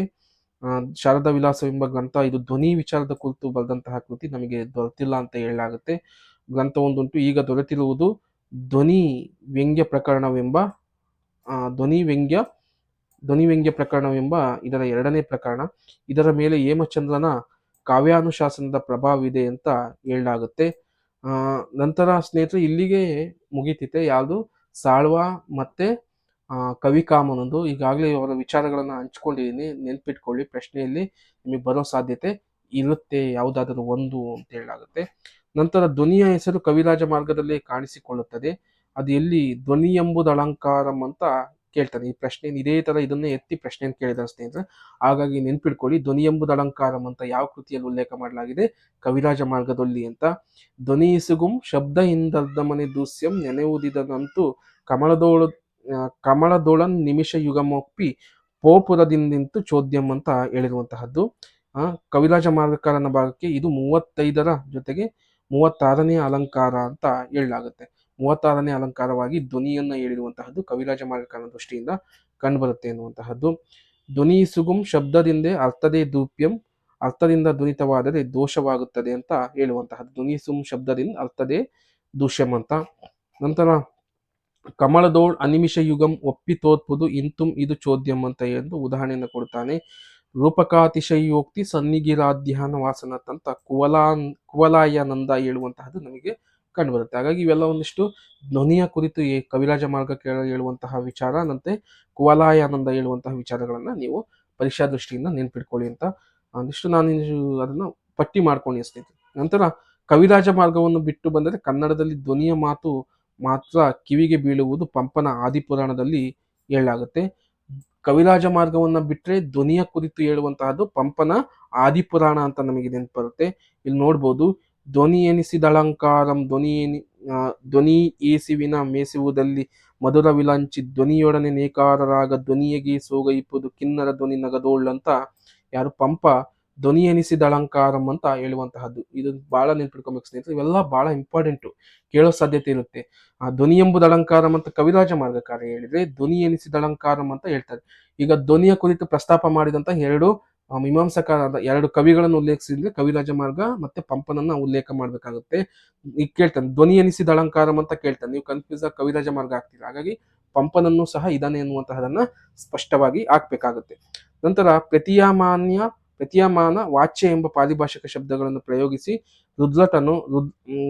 ಪ್ರಯೋಗಿಸಿರುವುದನ್ನು ಅರ್ಧನೇಮಿ ಪುರಾಣದ ಆಶ್ವಾಸಂತ್ಯ ಗದ್ಯದಲ್ಲಿ ನೇಮಿಚಂದ್ರ ಕವಿ ತನ್ನನ್ನು ವ್ಯಂಗ್ಯ ಭಂಗಿ ನಿಧಾನ ದೀಪವರ್ತಿ ಎಂದು ವಿಶೇಷಿಸಿಕೊಂಡಿರುವುದನ್ನ ನಮಗೆ ಕಂಡುಬರುತ್ತೆ. ಇವು ಪ್ರತಿಯಮಾನ ಮತ್ತು ವಾಚ್ಯ ಅನ್ನುವಂತಹ ಧ್ವನಿ ವಿಚಾರಗಳಲ್ಲಿ ಬರುವಂತಹದ್ದು ಪಾರಿಭಾಷಿಕ ಶಬ್ದಗಳನ್ನು ಬಳಸಿದಾನೆ ಅಲ್ಲಿ ಇಲ್ಲಿ ಅಂತ ಹೇಳಲಾಗುತ್ತೆ, ಅದು ಅರ್ಧನೇಮಿ ಪುರಾಣದಲ್ಲಿ. ನಂತರ ಆಶ್ವಾಸಂತ್ಯ ಗದ್ಯದಲ್ಲಿ ನೇಮಿಚಂದ್ರ ಕವಿ ತನ್ನನ್ನು ಏನಂತ ಕಲ್ತ್ಕೊಂಡಿದ್ದಾನೆ ಅಂದ್ರೆ ವ್ಯಂಗ್ಯ ಭಂಗಿ ನಿಧಾನ ದೀಪವರ್ತಿ. ನಿಮಗೆ ನೇಮಿಚಂದ್ರ ಸಿಲೆಬಸ್ ಅಲ್ಲಿ ಇದೆ, ಕೇಳ್ಬೋದು ವ್ಯಂಗ್ಯ ಭಂಗಿ ನಿಧಾನ ದೀಪವರ್ತಿ ಅಂತ ಯಾರನ್ನು ಕರೆಯಲಾಗುತ್ತದೆ ಅಂತ. ನೇಮಿಚಂದ್ರ ಅಂತ ಹೇಳ್ಬಿಟ್ಟು ನೀವು ನೆನ್ಪಿಡ್ಕೋಬೇಕು. ಎಂದು ವಿಶೇಷಿಸಿಕೊಂಡಿರುವುದನ್ನು ನೋಡಿದರೆ ನೇಮಿಚಂದ್ರನಿಗೆ ಧ್ವನಿ ಪಾರಿಭಾಷೆ ಚೆನ್ನಾಗಿ ತಿಳಿದೆತ್ತೆಂದು ನಮಗೆ ಕಂಡುಬರುತ್ತೆ ಅಂತ ಹೇಳಲಾಗುತ್ತೆ. ನಂತರ ಧ್ವನಿ ವಿಷಯವನ್ನ ಪ್ರತಿಪಾದಿಸುವ ಒಂದು ಗ್ರಂಥ ಕನ್ನಡದಲ್ಲಿ ಹುಟ್ಟಿರಬೇಕಾದರೆ ಕ್ರಿಸ್ತಶಕ 12ನೇ ಶತಮಾನ ಒದಗಬೇಕಾಯಿತು ಅಂತ ಹೇಳಲಾಗುತ್ತೆ. ನಂತರ ತದ್ವಿಸ್ತಾರಮಂ ಗ್ರಂಥ ವಿಸ್ತಾರ ಭಯದಿಂ ಪೇಳ್ದಿಲ್ಲ ಬೇಕಾದವರು ಕಾವ್ಯ ಪ್ರಕಾಶಿಕ ಸಾಹಿತ್ಯ ಸುಧಾರಣಂ ಮುಂತಾದವರು ನೋಡಿಕೊಳ್ಪುದು ಎಂದು 2 ಗ್ರಂಥಗಳನ್ನ ಹೆಸರಿಸಿದ್ದಾನೆ ಅಂತ ಹೇಳಲಾಗುತ್ತೆ. ನಂತರ ಸ್ನೇಹಿತರೆ ಅಪ್ರತಿಮ ವೀರ ಚರಿತ್ರದಲ್ಲಿ ತಿರುಮಲಾದಿಯನ್ನು ಮಮ್ಮಟನನ್ನು ಅನುಸರಿಸಿ ಕಾವ್ಯ ಲಕ್ಷಣವನ್ನು ಮತ್ತು ವಾಮನನ ಮತದ ಮೇರೆಗೆ ಶಬ್ದಗುಣ ಅರ್ಥಾಲಂಕಾರಗಳನ್ನು ವಿದ್ಯಾನಾಥನ ಪ್ರತಾಪರುದ್ರ್ಯಂನ ಪ್ರಕಾರ ರೀತಿ ಶಯ್ಯಾಪಕಾದಿಗಳನ್ನು ಕೆಲವು ಶಬ್ದಾಲಂಕಾರಗಳನ್ನು ಸಂಗ್ರಹವಾಗಿ ಹೇಳುತ್ತಾನೆ ಅಂತ ಹೇಳಲಾಗುತ್ತೆ. ಸ್ನೇಹಿತರೆ, ಇದು ಅಪ್ರತಿಮ ವೀರ ಚರಿತ್ರೆಯು ಸಹ ಬಹಳ ಮುಖ್ಯ. ತಿರುಮಲಾರ್ಯ ಬರೆದಿರುವಂತಹ ಕೃತಿ ಕನ್ನಡದಲ್ಲಿ ಇದು ಸಹ ಬಹಳ ಮುಖ್ಯ. ಯಾರನ್ನ ಅನುಸರಿಸಿ ಬರೀತಾನೆ ಅಂದ್ರೆ ವಾಮನ, ಮಮ್ಮಟ, ವಿದ್ಯಾನಾಥನನ್ನ ಅನುಸರಿಸಿ ಏನ್ ಮಾಡ್ತಾನೆ, ಅಪ್ರತಿಮ ವೀರ ಚರಿತ್ರೆ ಕೃತಿಯನ್ನ ಬರೀತಾನೆ ಅಂತ ಹೇಳಲಾಗುತ್ತೆ. ನಂತರ ಕುವಲಾಯಾನಂದನನ್ನು ಅವಲಂಬಿಸಿ ಅಲ್ಲಿ ಉತ್ತವಾಗಿರುವ ಅರ್ಥಾಲಂಕಾರ ರಸಾಲಂಕಾರದಿಗಳನ್ನು ಅದೇ ಸರಣಿಯಲ್ಲಿ ನಿರೂಪಿಸಿದ್ದಾನೆ ಅಂತ ಹೇಳಲಾಗುತ್ತೆ. ನಂತರ ರಸಾವತ್, ಪ್ರಯಾನ್ ಮೊದಲಾದ ಅಲಂಕಾರಗಳಲ್ಲಿ ಅದರ ಅಲಂಕಾರಗಳಿಗೆ ಇವನು ಕೊಡುವ ಲಕ್ಷಣಗಳು ಧ್ವನಿ ತತ್ವಕ್ಕೆ ಅನುಗುಣವಾಗಿದೆ ಅಂತ ಹೇಳಲಾಗುತ್ತೆ. ನಂತರ ಅಪ್ರತಿಮ ವೀರ ಚರಿತ್ರದಲ್ಲಿ ತಾನು ಸಕ್ಕದದಿಂ ಲಕ್ಷಣಮಂ ಲಕ್ಕಮನೊಳ್ಗನ್ನಡಿಗಳಿಂ ವಿವರಿಸುವುದಾಗಿ ತಿರುಮಲಾರ್ಯನೇ ಹೇಳಿದ್ದಾನೆ ಅಂತ ಹೇಳಲಾಗುತ್ತೆ. ನೋಡ್ಬೋದು, ಸಕ್ಕದದಿಂ ಲಕ್ಕಣಮಂ ಲಕ್ಕಮನೊಳ್ಗುಡಿ ಗನ್ನಡಿಗಳಿಂ ಅಂತ ಈ ಸ್ಟೇಟ್ಮೆಂಟ್ ಅನ್ನ ಕೇಳೋ ಸಾಧ್ಯತೆ ಇರುತ್ತೆ. ಸಕ್ಕದಮಂ ಲಕ್ಕಣಮಂ ಲಕ್ಕಮನೊಳ್ಗನ್ನಡಿಗಳಿಂ ಅಂತ ಯಾರು ಹೇಳಿದರು ಅಂದ್ರೆ ತಿರುಮಲಾರ್ಯ ಅಂತ ನೆನ್ಪಿಡ್ಕೋಬೇಕು. ನಂತರ ಬರುವಂತಹ ಸ್ನೇಹಿತರೆ, ಅಪ್ಪಯ್ಯ ದೀಕ್ಷಿತನು ಅರ್ಥಾಲಂಕಾರಗಳನ್ನು ವ್ಯವಸ್ಥೆಗೊಳಿಸಿ ಕುವಲಾಯಾನಂದವನ್ನು ರಚಿಸಿದ ಬಳಿಕ ಆ ಗ್ರಂಥದ ಪ್ರಭಾವ ಕನ್ನಡ ಅಲಂಕಾರಿಕರ ಮೇಲೆ ಚೆನ್ನಾಗಿ ಬಂದಿತ್ತು ಅಂತ ಹೇಳಲಾಗುತ್ತೆ. ತಿರುಮಲಾರ್ಯನ ಕೃತಿ ಅಪ್ರತಿಮ ವೀರಚರಿತೆ ಇದರ ನೆರಳಿನಲ್ಲೇ ಸಾಗಿದೆ ಅಂತ ಹೇಳಲಾಗುತ್ತೆ. ತಿಮ್ಮಕವಿಯ ಅಲಂಕಾರ ಸಂಗ್ರಹ ಅನ್ನುವಂತಹ ಕೃತಿಯನ್ನ ಬರೀತಾನೆ ತಿಮ್ಮಕವಿ, ಅಲಂಕಾರ ರಸ ಸಂಗ್ರಹ ಅಂತ. ಜಾಯೇಂದ್ರನು ಕನ್ನಡದಲ್ಲಿ ಕುವಲಾಯಾನಂದವನ್ನು ಬರೆದಿದ್ದಾನೆ ಅಂತ ಹೇಳಲಾಗುತ್ತೆ. ಕುವಲಾಯಾನಂದ ಸಂಸ್ಕೃತದ ಕೃತಿ, ಅದನ್ನು ಜಾಯೇಂದ್ರನು ಕನ್ನಡದಲ್ಲಿ ಬರೆದಿದ್ದಾನೆ ಅಂತ ಹೇಳಲಾಗುತ್ತೆ. ನಂತರ ಜಾಯೇಂದ್ರ ವಿರಚಿತ ರಸಮಂಜರಿ ಎಂಬ ಇನ್ನೊಂದು ಗ್ರಂಥವಿದೆ ಅಂತಲೂ ಸಹ ಹೇಳಲಾಗುತ್ತೆ. ನಂತರ ಆ ಸಂಸ್ಕೃತ ರಸಮಂಜರಿಯೋಳ್ ಪೇಳ್ವೆ ಸ್ತ್ರೀ ಪುರುಷ ಲಕ್ಷಣ ಮೊದಲಾದ ರೀತಿಯನ್ನು ಸಂಕ್ಷೇಪವಾಗಿ ಕನ್ನಡದಲ್ಲಿ ಉದಾಹರಣೆ ಕೊಟ್ಟು ಹೇಳುವುದಾಗಿ ಜಾಯೇಂದ್ರನು ಹೇಳಿದ್ದಾನೆ ಅಂತ ಹೇಳಲಾಗುತ್ತೆ. ಕುವಲಾಯಾನಂದವನ್ನು ಕನ್ನಡದಲ್ಲಿ ಹೇಳಿದಂಥವನು ಯಾರು ಅಂದ್ರೆ ಜಾಯೇಂದ್ರ ಅನ್ನುವಂತಹ ನೆನ್ಪಿಡ್ಕೊಬೇಕು. ನಂತರ ಸ್ನೇಹಿತರೆ ಕ್ರಿಸ್ತಶಕ 19ನೇ ಶತಮಾನಕ್ಕೆ ಬಂದರೆ ಮೈಸೂರಿನ ಮುಮ್ಮಡಿ ಕೃಷ್ಣರಾಜ ಒಡೆಯರ ಕಾಲದ ಅಳಿಯ ಲಿಂಗರಾಜ ನರಪತಿ ಚರಿತವೆಂಬ ಅಲಂಕಾರ ಗ್ರಂಥವನ್ನ ಬರೆದಿರುವಂತಹ ನಮಗೆ ಸ್ಪಷ್ಟವಾಗಿ ಗೋಚರಿಸುತ್ತೆ. ನಂತರ ಕ್ರಿಸ್ತಶಕ 19ನೇ ಶತಮಾನದಲ್ಲಿ ಚಾವಲಿ ರಾಮಸ್ವಾಮಿ ಶಾಸ್ತ್ರಿಯವರು ಕರ್ನಾಟಕ ಚಂದೋಕಾರ ಸಾಹಿತ್ಯ ಲಕ್ಷಣ ಗ್ರಂಥ ಎಂಬುದನ್ನ ಬರೆದಿರುವಂತದ್ದು ಕಂಡು ಬರುತ್ತೆ. ಕರ್ನಾಟಕ ಚಂದೋಲಂಕಾರ ಸಾಹಿತ್ಯ ಲಕ್ಷಣ ಸಂಗ್ರಹ ಎಂಬುದನ್ನು ಕೃತಿಯನ್ನು ಬರೆದಿರುವಂತಹ ಕಂಡುಬರುತ್ತೆ. ಕನ್ನಡದ ಲಕ್ಷಣ ವಾಗ್ಮಯದಲ್ಲಿ ನಾಟಕ ಲಕ್ಷಣ ಮೊದಲಿಗೆ ಕಾಣಿಸಿಕೊಂಡಿದ್ದು ಇದರಲ್ಲಿ ಅಂತ ಹೇಳಲಾಗುತ್ತೆ. ಹಾಗಾಗಿ ಇವನ್ನೆಲ್ಲ ನೆನ್ಪಿಟ್ಕೊಳ್ಳಿ ಸ್ನೇಹಿತರೆ. ಪ್ರಶ್ನೆ ತೆಗೆಯುವಂಥದ್ದು ಈಗ ಸಾಕಾಗಿ ಬೇರೆ ಬೇರೆ ಕೇಳಿ ಸಾಕಾಗಿದೆ ಅಂದ್ರೆ ಇಂಥವು ಕಡೆ ಗಮನವನ್ನ ಕೇಳ್ತಾರೆ. ಯಾವ ರೀತಿ ಕೇಳ್ತಾರೆ ಅಂದ್ರೆ ಕನ್ನಡ ಲಕ್ಷ್ಮಣ ವಾಗ್ಮಯದಲ್ಲಿ ನಾಟಕ ಲಕ್ಷಣ ಮೊಟ್ಟ ಮೊದಲಿಗೆ ಈ ಕೃತಿಯಲ್ಲಿ ಕಾಣಿಸಿಕೊಂಡಿತ್ತು. ಕರ್ನಾಟಕ ಚಂದೋಕಾರ ಸಾಹಿತ್ಯ ಲಕ್ಷಣ ಸಂಗ್ರಹ ಅನ್ನುವಂಥದ್ದು. ಇದನ್ನು ಬರ್ದವರು ಯಾರು ಅಂತ ಸಹ ಕೇಳ್ಬೋದು, ಚಾವಲಿ ರಾಮಸ್ವಾಮಿ ಶಾಸ್ತ್ರಿ ಅವರು ಅಂತ. ನಂತರ ಸಿದ್ಧಾಂತಿ ಶಿವಶಂಕರ ಶಾಸ್ತ್ರಿಯವರ ಕರ್ನಾಟಕ ಚಂದ್ರಾಲೋಕ ಅನ್ನುವಂತಹ ಕೃತಿ ಇರುವಂತಹದ್ದು. ನಂತರ ಅಕ್ಕಲೆ ಲಕ್ಷ್ಮೀ ನರಸಿಂಹ ಶಾಸ್ತ್ರಿ ಅವರದು ಕರ್ನಾಟಕ ಚಂದ್ರಾಲೋಕ ಅನ್ನುವಂತಹ ಕೃತಿ ಇರುವಂತಹದ್ದು ನೋಡುವುದು 1905ರಲ್ಲಿ ಬರೆದಿರುವಂತಹದ್ದು. ಕನ್ನಡ ಲಕ್ಷಣ ಗ್ರಂಥಗಳಲ್ಲಿ ಉಕ್ತವಾಗಿರುವ ವಿಷಯಗಳ ಎಲ್ಲಿಯೂ ರೇಖೆಯು ಬಲುಮಟ್ಟಿಗೆ ಎಲ್ಲಿಯೂ ವಿವರವಾಡಿ ಸಂಸ್ಕೃತದಿಂದಲೇ ಬಂದವು ಅಂತ ಹೇಳಲಾಗುತ್ತೆ. ಅಂದ್ರೆ ಕನ್ನಡ ಲಕ್ಷಣ ಗ್ರಂಥಗಳಲ್ಲಿ ಉಕ್ತವಾಗಿರುವ ವಿಷಯಗಳು ಏನಿದವೋ ಅವೆಲ್ಲವೂ ಸಹ ಎಲ್ಲಾ ರೇಖೆಯು ಬಹುಮಟ್ಟಿಗೆ ಏನಾಗಿದ್ದಾವೆ ಅಂದ್ರೆ ಸಂಸ್ಕೃತ ಗ್ರಂಥದಿಂದ ಬಂದಿದ್ದಂತವು ಅಂತ ಹೇಳಲಾಗಿರುವಂತಹ ನೋಡ್ಬೋದು. ನಂತರ ಸ್ನೇಹಿತರೆ ಕನ್ನಡದಿ ಪೇಳ್ದುವೆಲ್ಲವೂ ಮುನ್ನವೇ ಸಕ್ಕದದಳು ಇದ್ದುದರಿಂದ ಪೆರತೆಂ ಇನ್ನೊರೆರಾವುಮದೆ ಚೆನ್ನಾಗಿಯೇ ನೋಡಿ ಕನ್ನಡವು ಕನ್ನಡಿಯೇ ಅಂತ ಹೇಳಿರುವಂತಹದ್ದು ಯಾರಪ್ಪ ಅಂದ್ರೆ ಚಾವಲಿ ರಾಮಸ್ವಾಮಿ ಶಾಸ್ತ್ರಿ ಛಂದಸ್ಸಿನ ವಿಷಯದಲ್ಲಿ ಇದು ಹೇಳಿರುವಂತಹದ್ದು. ಕನ್ನಡದಿ ಪೇಳ್ದುವೆಲ್ಲವೂ ಮುನ್ನವೇ ಸಕ್ಕದದಲ್ಲಿ ಇದ್ದುದರಿಂದ ತೆರತೆಂ ಇನ್ನೊರೆರಾವುಮದೆ ಚೆನ್ನಾಗಿಯೇ ನೋಡಿ ಕನ್ನಡವು ಕನ್ನಡಿಯೇ ಅಂತ ಹೇಳಿರುವಂತಹದ್ದು. ಬೆಟ್ಟಕ್ಕೆ ನಿಲುವುಗನ್ನಡಿ ಹಿಡಿದು ತೋರಿಸುವ ಕೆಲಸವನ್ನು ನಮ್ಮವರು ಮಾಡಿದ್ದಾರೆ ಅಂತ ಹೇಳಲಾಗುತ್ತೆ. ಇಲ್ಲಿಯವರೆಗೂ ಸ್ನೇಹಿತರೆ ಭಾರತೀಯ ಕಾವ್ಯಮೀಮಾಂಸೆಯನ್ನು ನಾವು ಓದಿದ್ದೇವೆ. ಈ ಭಾರತೀಯ ಕಾವ್ಯಮೀಮಾಂಸೆಗೆ ಕನ್ನಡ ಕವಿಗಳು ಏನ್ ಮಾಡಿದ್ದಾರೆ ಅಂದ್ರೆ ದೊಡ್ಡದ ಬೆಟ್ಟದ ರೀತಿ ಇರುವಂತಹ ಒಂದು ಸಂಸ್ಕೃತ ಕಾವ್ಯಮೀಮಾಂಸೆಯನ್ನ ಕನ್ನಡಿಯಲ್ಲಿ ಹಿಡಿದು ತೋರಿಸುವಂತಹ ಪ್ರಜ್ಞೆಯನ್ನ ಮಾಡಿದ್ದಾರೆ ಅನ್ನುವಂಥದ್ದನ್ನ ತೀನಂ ಶ್ರೀ ಅವರು ಇದನ್ನು ಹೇಳಿಕೆಯನ್ನ ಕೊಡಲಾಗಿದೆ. ಇನ್ನು ನನ್ನ ಪ್ರಶ್ನೆಯನ್ನು ಈ ರೀತಿನೂ ಕೇಳಬಹುದು. ಬೆಟ್ಟಕ್ಕೆ ನಿಲುವುಗನ್ನಡಿ ಹಿಡಿಯುವ ತೋರಿಸುವ ಕೆಲಸವನ್ನ ಈ ಕೆಳಕಂಡ ಕವಿಗಳು ಮಾಡಿದ್ದಾರೆ. ಕನ್ನಡ ಕವಿಗಳು, ಸಂಸ್ಕೃತ ಕವಿಗಳು, ಈ ರೀತಿನೂ ಪ್ರಶ್ನೆ ಕೇಳುವಂತಹ ಸಾಧ್ಯತೆ ಇರುತ್ತೆ ಸ್ನೇಹಿತರೆ. ಇಲ್ಲಿಯವರೆಗೂ ಸಹ ಕನ್ನಡ ಲಕ್ಷಣ ಕೃತಿಗಳ ಕುರಿತು ತರಗತಿಯನ್ನು ತೆಗೆದುಕೊಂಡ ಸ್ನೇಹಿತರೆ. ಇಲ್ಲಿಗೆ ಭಾರತೀಯ ಕಾವ್ಯಮೀಮಾಂಸೆಯ ಅಷ್ಟು ಸಂಪೂರ್ಣ ತರಗತಿಗಳು ಮುಗ್ದಾಗಿದೆ. ಇದು 10ನೇ ಭಾಗ. ಎಲ್ಲಾ ತರಗತಿಗಳನ್ನು ನೀವು ನೋಡಿದ್ರೆ ಭಾರತೀಯ ಕಾವ್ಯಮೀಮಾಂಸೆ ಅನ್ನುವಂತಹದ್ದು ನಿಮ್ಗೆ ಸಮಗ್ರವಾಗಿ ತಲೆಯಲ್ಲಿ ಕೂತ್ಕೊಳ್ಳುತ್ತೆ. ಎಲ್ಲಾ ವಿಚಾರಗಳು ತಲೆಯಲ್ಲಿ ಕೂತ್ಕೊಳ್ಳುತ್ತೆ. ನಿಮಗೆ ಕನ್ಫ್ಯೂಸ್ ಆಗೋದಿಲ್ಲ. ನಿರ್ದಿಷ್ಟವಾಗಿ ಸರಿಯಾದ ಉತ್ತರವನ್ನು ಹಾಕೋದಿಕ್ಕೆ ನಿಮಗೆಲ್ಲರಿಗೂ ಸಹ ಸಹಕಾರಿಯಾಗುತ್ತೆ ಅಂತ ಸ್ನೇಹಿತರೆ. ಮುಂದಿನ ದಿನಗಳಲ್ಲಿ ನಾನು ಬೇರೆ ತರಗತಿಗಳಿಗೆ ಮಾಡೋದಕ್ಕೆ ಅನುವಾಗ್ತೀನಿ. ಯಾರೆಲ್ಲ ಕರುನಾಡು ಜಾಬಾಲರ್ಸ್ ಚಾನಲ್ ಈ ವಿಷಯಗಳನ್ನ ಕೇಳ್ತಿದ್ದೀರೋ ನೀವು ಓದುವ ಜೊತೆಗೆ ತೀನಂ ಶ್ರೀ ಅವ್ರ ಪುಸ್ತಕವನ್ನು ಓದುವ ಜೊತೆಗೆ ಈ ನೋಟ್ಸ್ಗಳನ್ನ ಕೇಳ್ತಾ ಹೋಗಿ ಸ್ನೇಹಿತರೆ. ನಿಮ್ಮ ಮೀಮಾಂಸೆಯ ತರಗತಿಗಳು ಚೆನ್ನಾಗಿ ಸ್ಪಷ್ಟವಾಗಿ ಅರ್ಥ ಆಗ್ತಾ ಹೋಗುತ್ತೆ ಅಂತ ಹೇಳ್ತಾ ಸ್ನೇಹಿತರೆ, ಇಲ್ಲಿಗೆ ತೀನಂ ಶ್ರೀ ಅವರ ಭಾರತೀಯ ಕಾವ್ಯಮೀಮಾಂಸೆಯನ್ನು ಮುಗಿಸಿ ಪಾಶ್ಚಾತ್ಯ ಕಾವ್ಯಮೀಮಾಂಸೆಯ ತರಗತಿಗಳನ್ನು ಮುಂದಿನ ದಿನಗಳಲ್ಲಿ ಹಾಕ್ತೇನೆ. ಮೊದಲಿಗೆ ಸಾಹಿತ್ಯ ಚರಿತ್ರೆ ತರಗತಿಗಳಿಗೆ ನಾನು ತೆಗೆದುಕೊಳ್ತಾ ಹೋಗ್ತೇನೆ ಈಗ. ಹಾಗಾಗಿ ಸ್ನೇಹಿತರೆ ಎಲ್ಲರೂ ಸಹ ವಿಚಾರಗಳನ್ನ ಕೇಳಿ ಏನಾದರೂ ಬದಲಾವಣೆಯನ್ನು ಮಾಡಬೇಕಾಗಿದ್ರೆ, ನಿಮಗೆ ಸಂಶಯ ಗೊಂದಲಗಳಿದ್ರೆ ಕಾಮೆಂಟ್ ಮುಖಾಂತರ ತಿಳಿಸ್ಕೊಳ್ಳಿ. ನಂತರ ಬಹಳ ಮುಖ್ಯವಾಗಿ ಸ್ನೇಹಿತರೆ ತರಗತಿಗಳು ಹೇಗಾಗ್ತಿದ್ದಾವೆ ಅನ್ನುವಂತಹದನ್ನು ನೀವು ಕಾಮೆಂಟ್ ಮುಖಾಂತರ ತಿಳಿಸ್ಕೊಡ್ಬೇಕಾದ ಅವಶ್ಯಕತೆ ಇದೆ. ಹಾಗಾಗಿ ಎಲ್ಲರೂ ಸಹ ತಿಳಿಸ್ಕೊಡಿ ಸ್ನೇಹಿತರೆ. ಒಂದಿಷ್ಟು ಸುಧಾರಣೆಯನ್ನ ಮಾಡ್ಕೊಬೇಕಾಗಿದೆ ಅಂತ ಹೇಳ್ತಾ ಸ್ನೇಹಿತರೆ, ಯಾರೆಲ್ಲ ಕರುನಾಡು ಜಾಬಾಲರ್ಸ್ ಚಾನಲ್ನ ಸಬ್ಸ್ಕ್ರೈಬ್ ಮಾಡ್ಕೊಂಡಿಲ್ಲ ಸಬ್ಸ್ಕ್ರೈಬ್ ಮಾಡ್ಕೊಳ್ಳೋ ಮುಖಾಂತರ ಇನ್ನೂ ಹೆಚ್ಚಿನ ವಿಡಿಯೋಗಳಿಗೆ ತಮ್ಮ ಸಹಕಾರ ಇಲ್ಲಿ ಅಂತ ಹೇಳ್ತಾ ಎಲ್ಲರಿಗೂ ಧನ್ಯವಾದಗಳನ್ನು ತಿಳಿಸ್ತೇನೆ.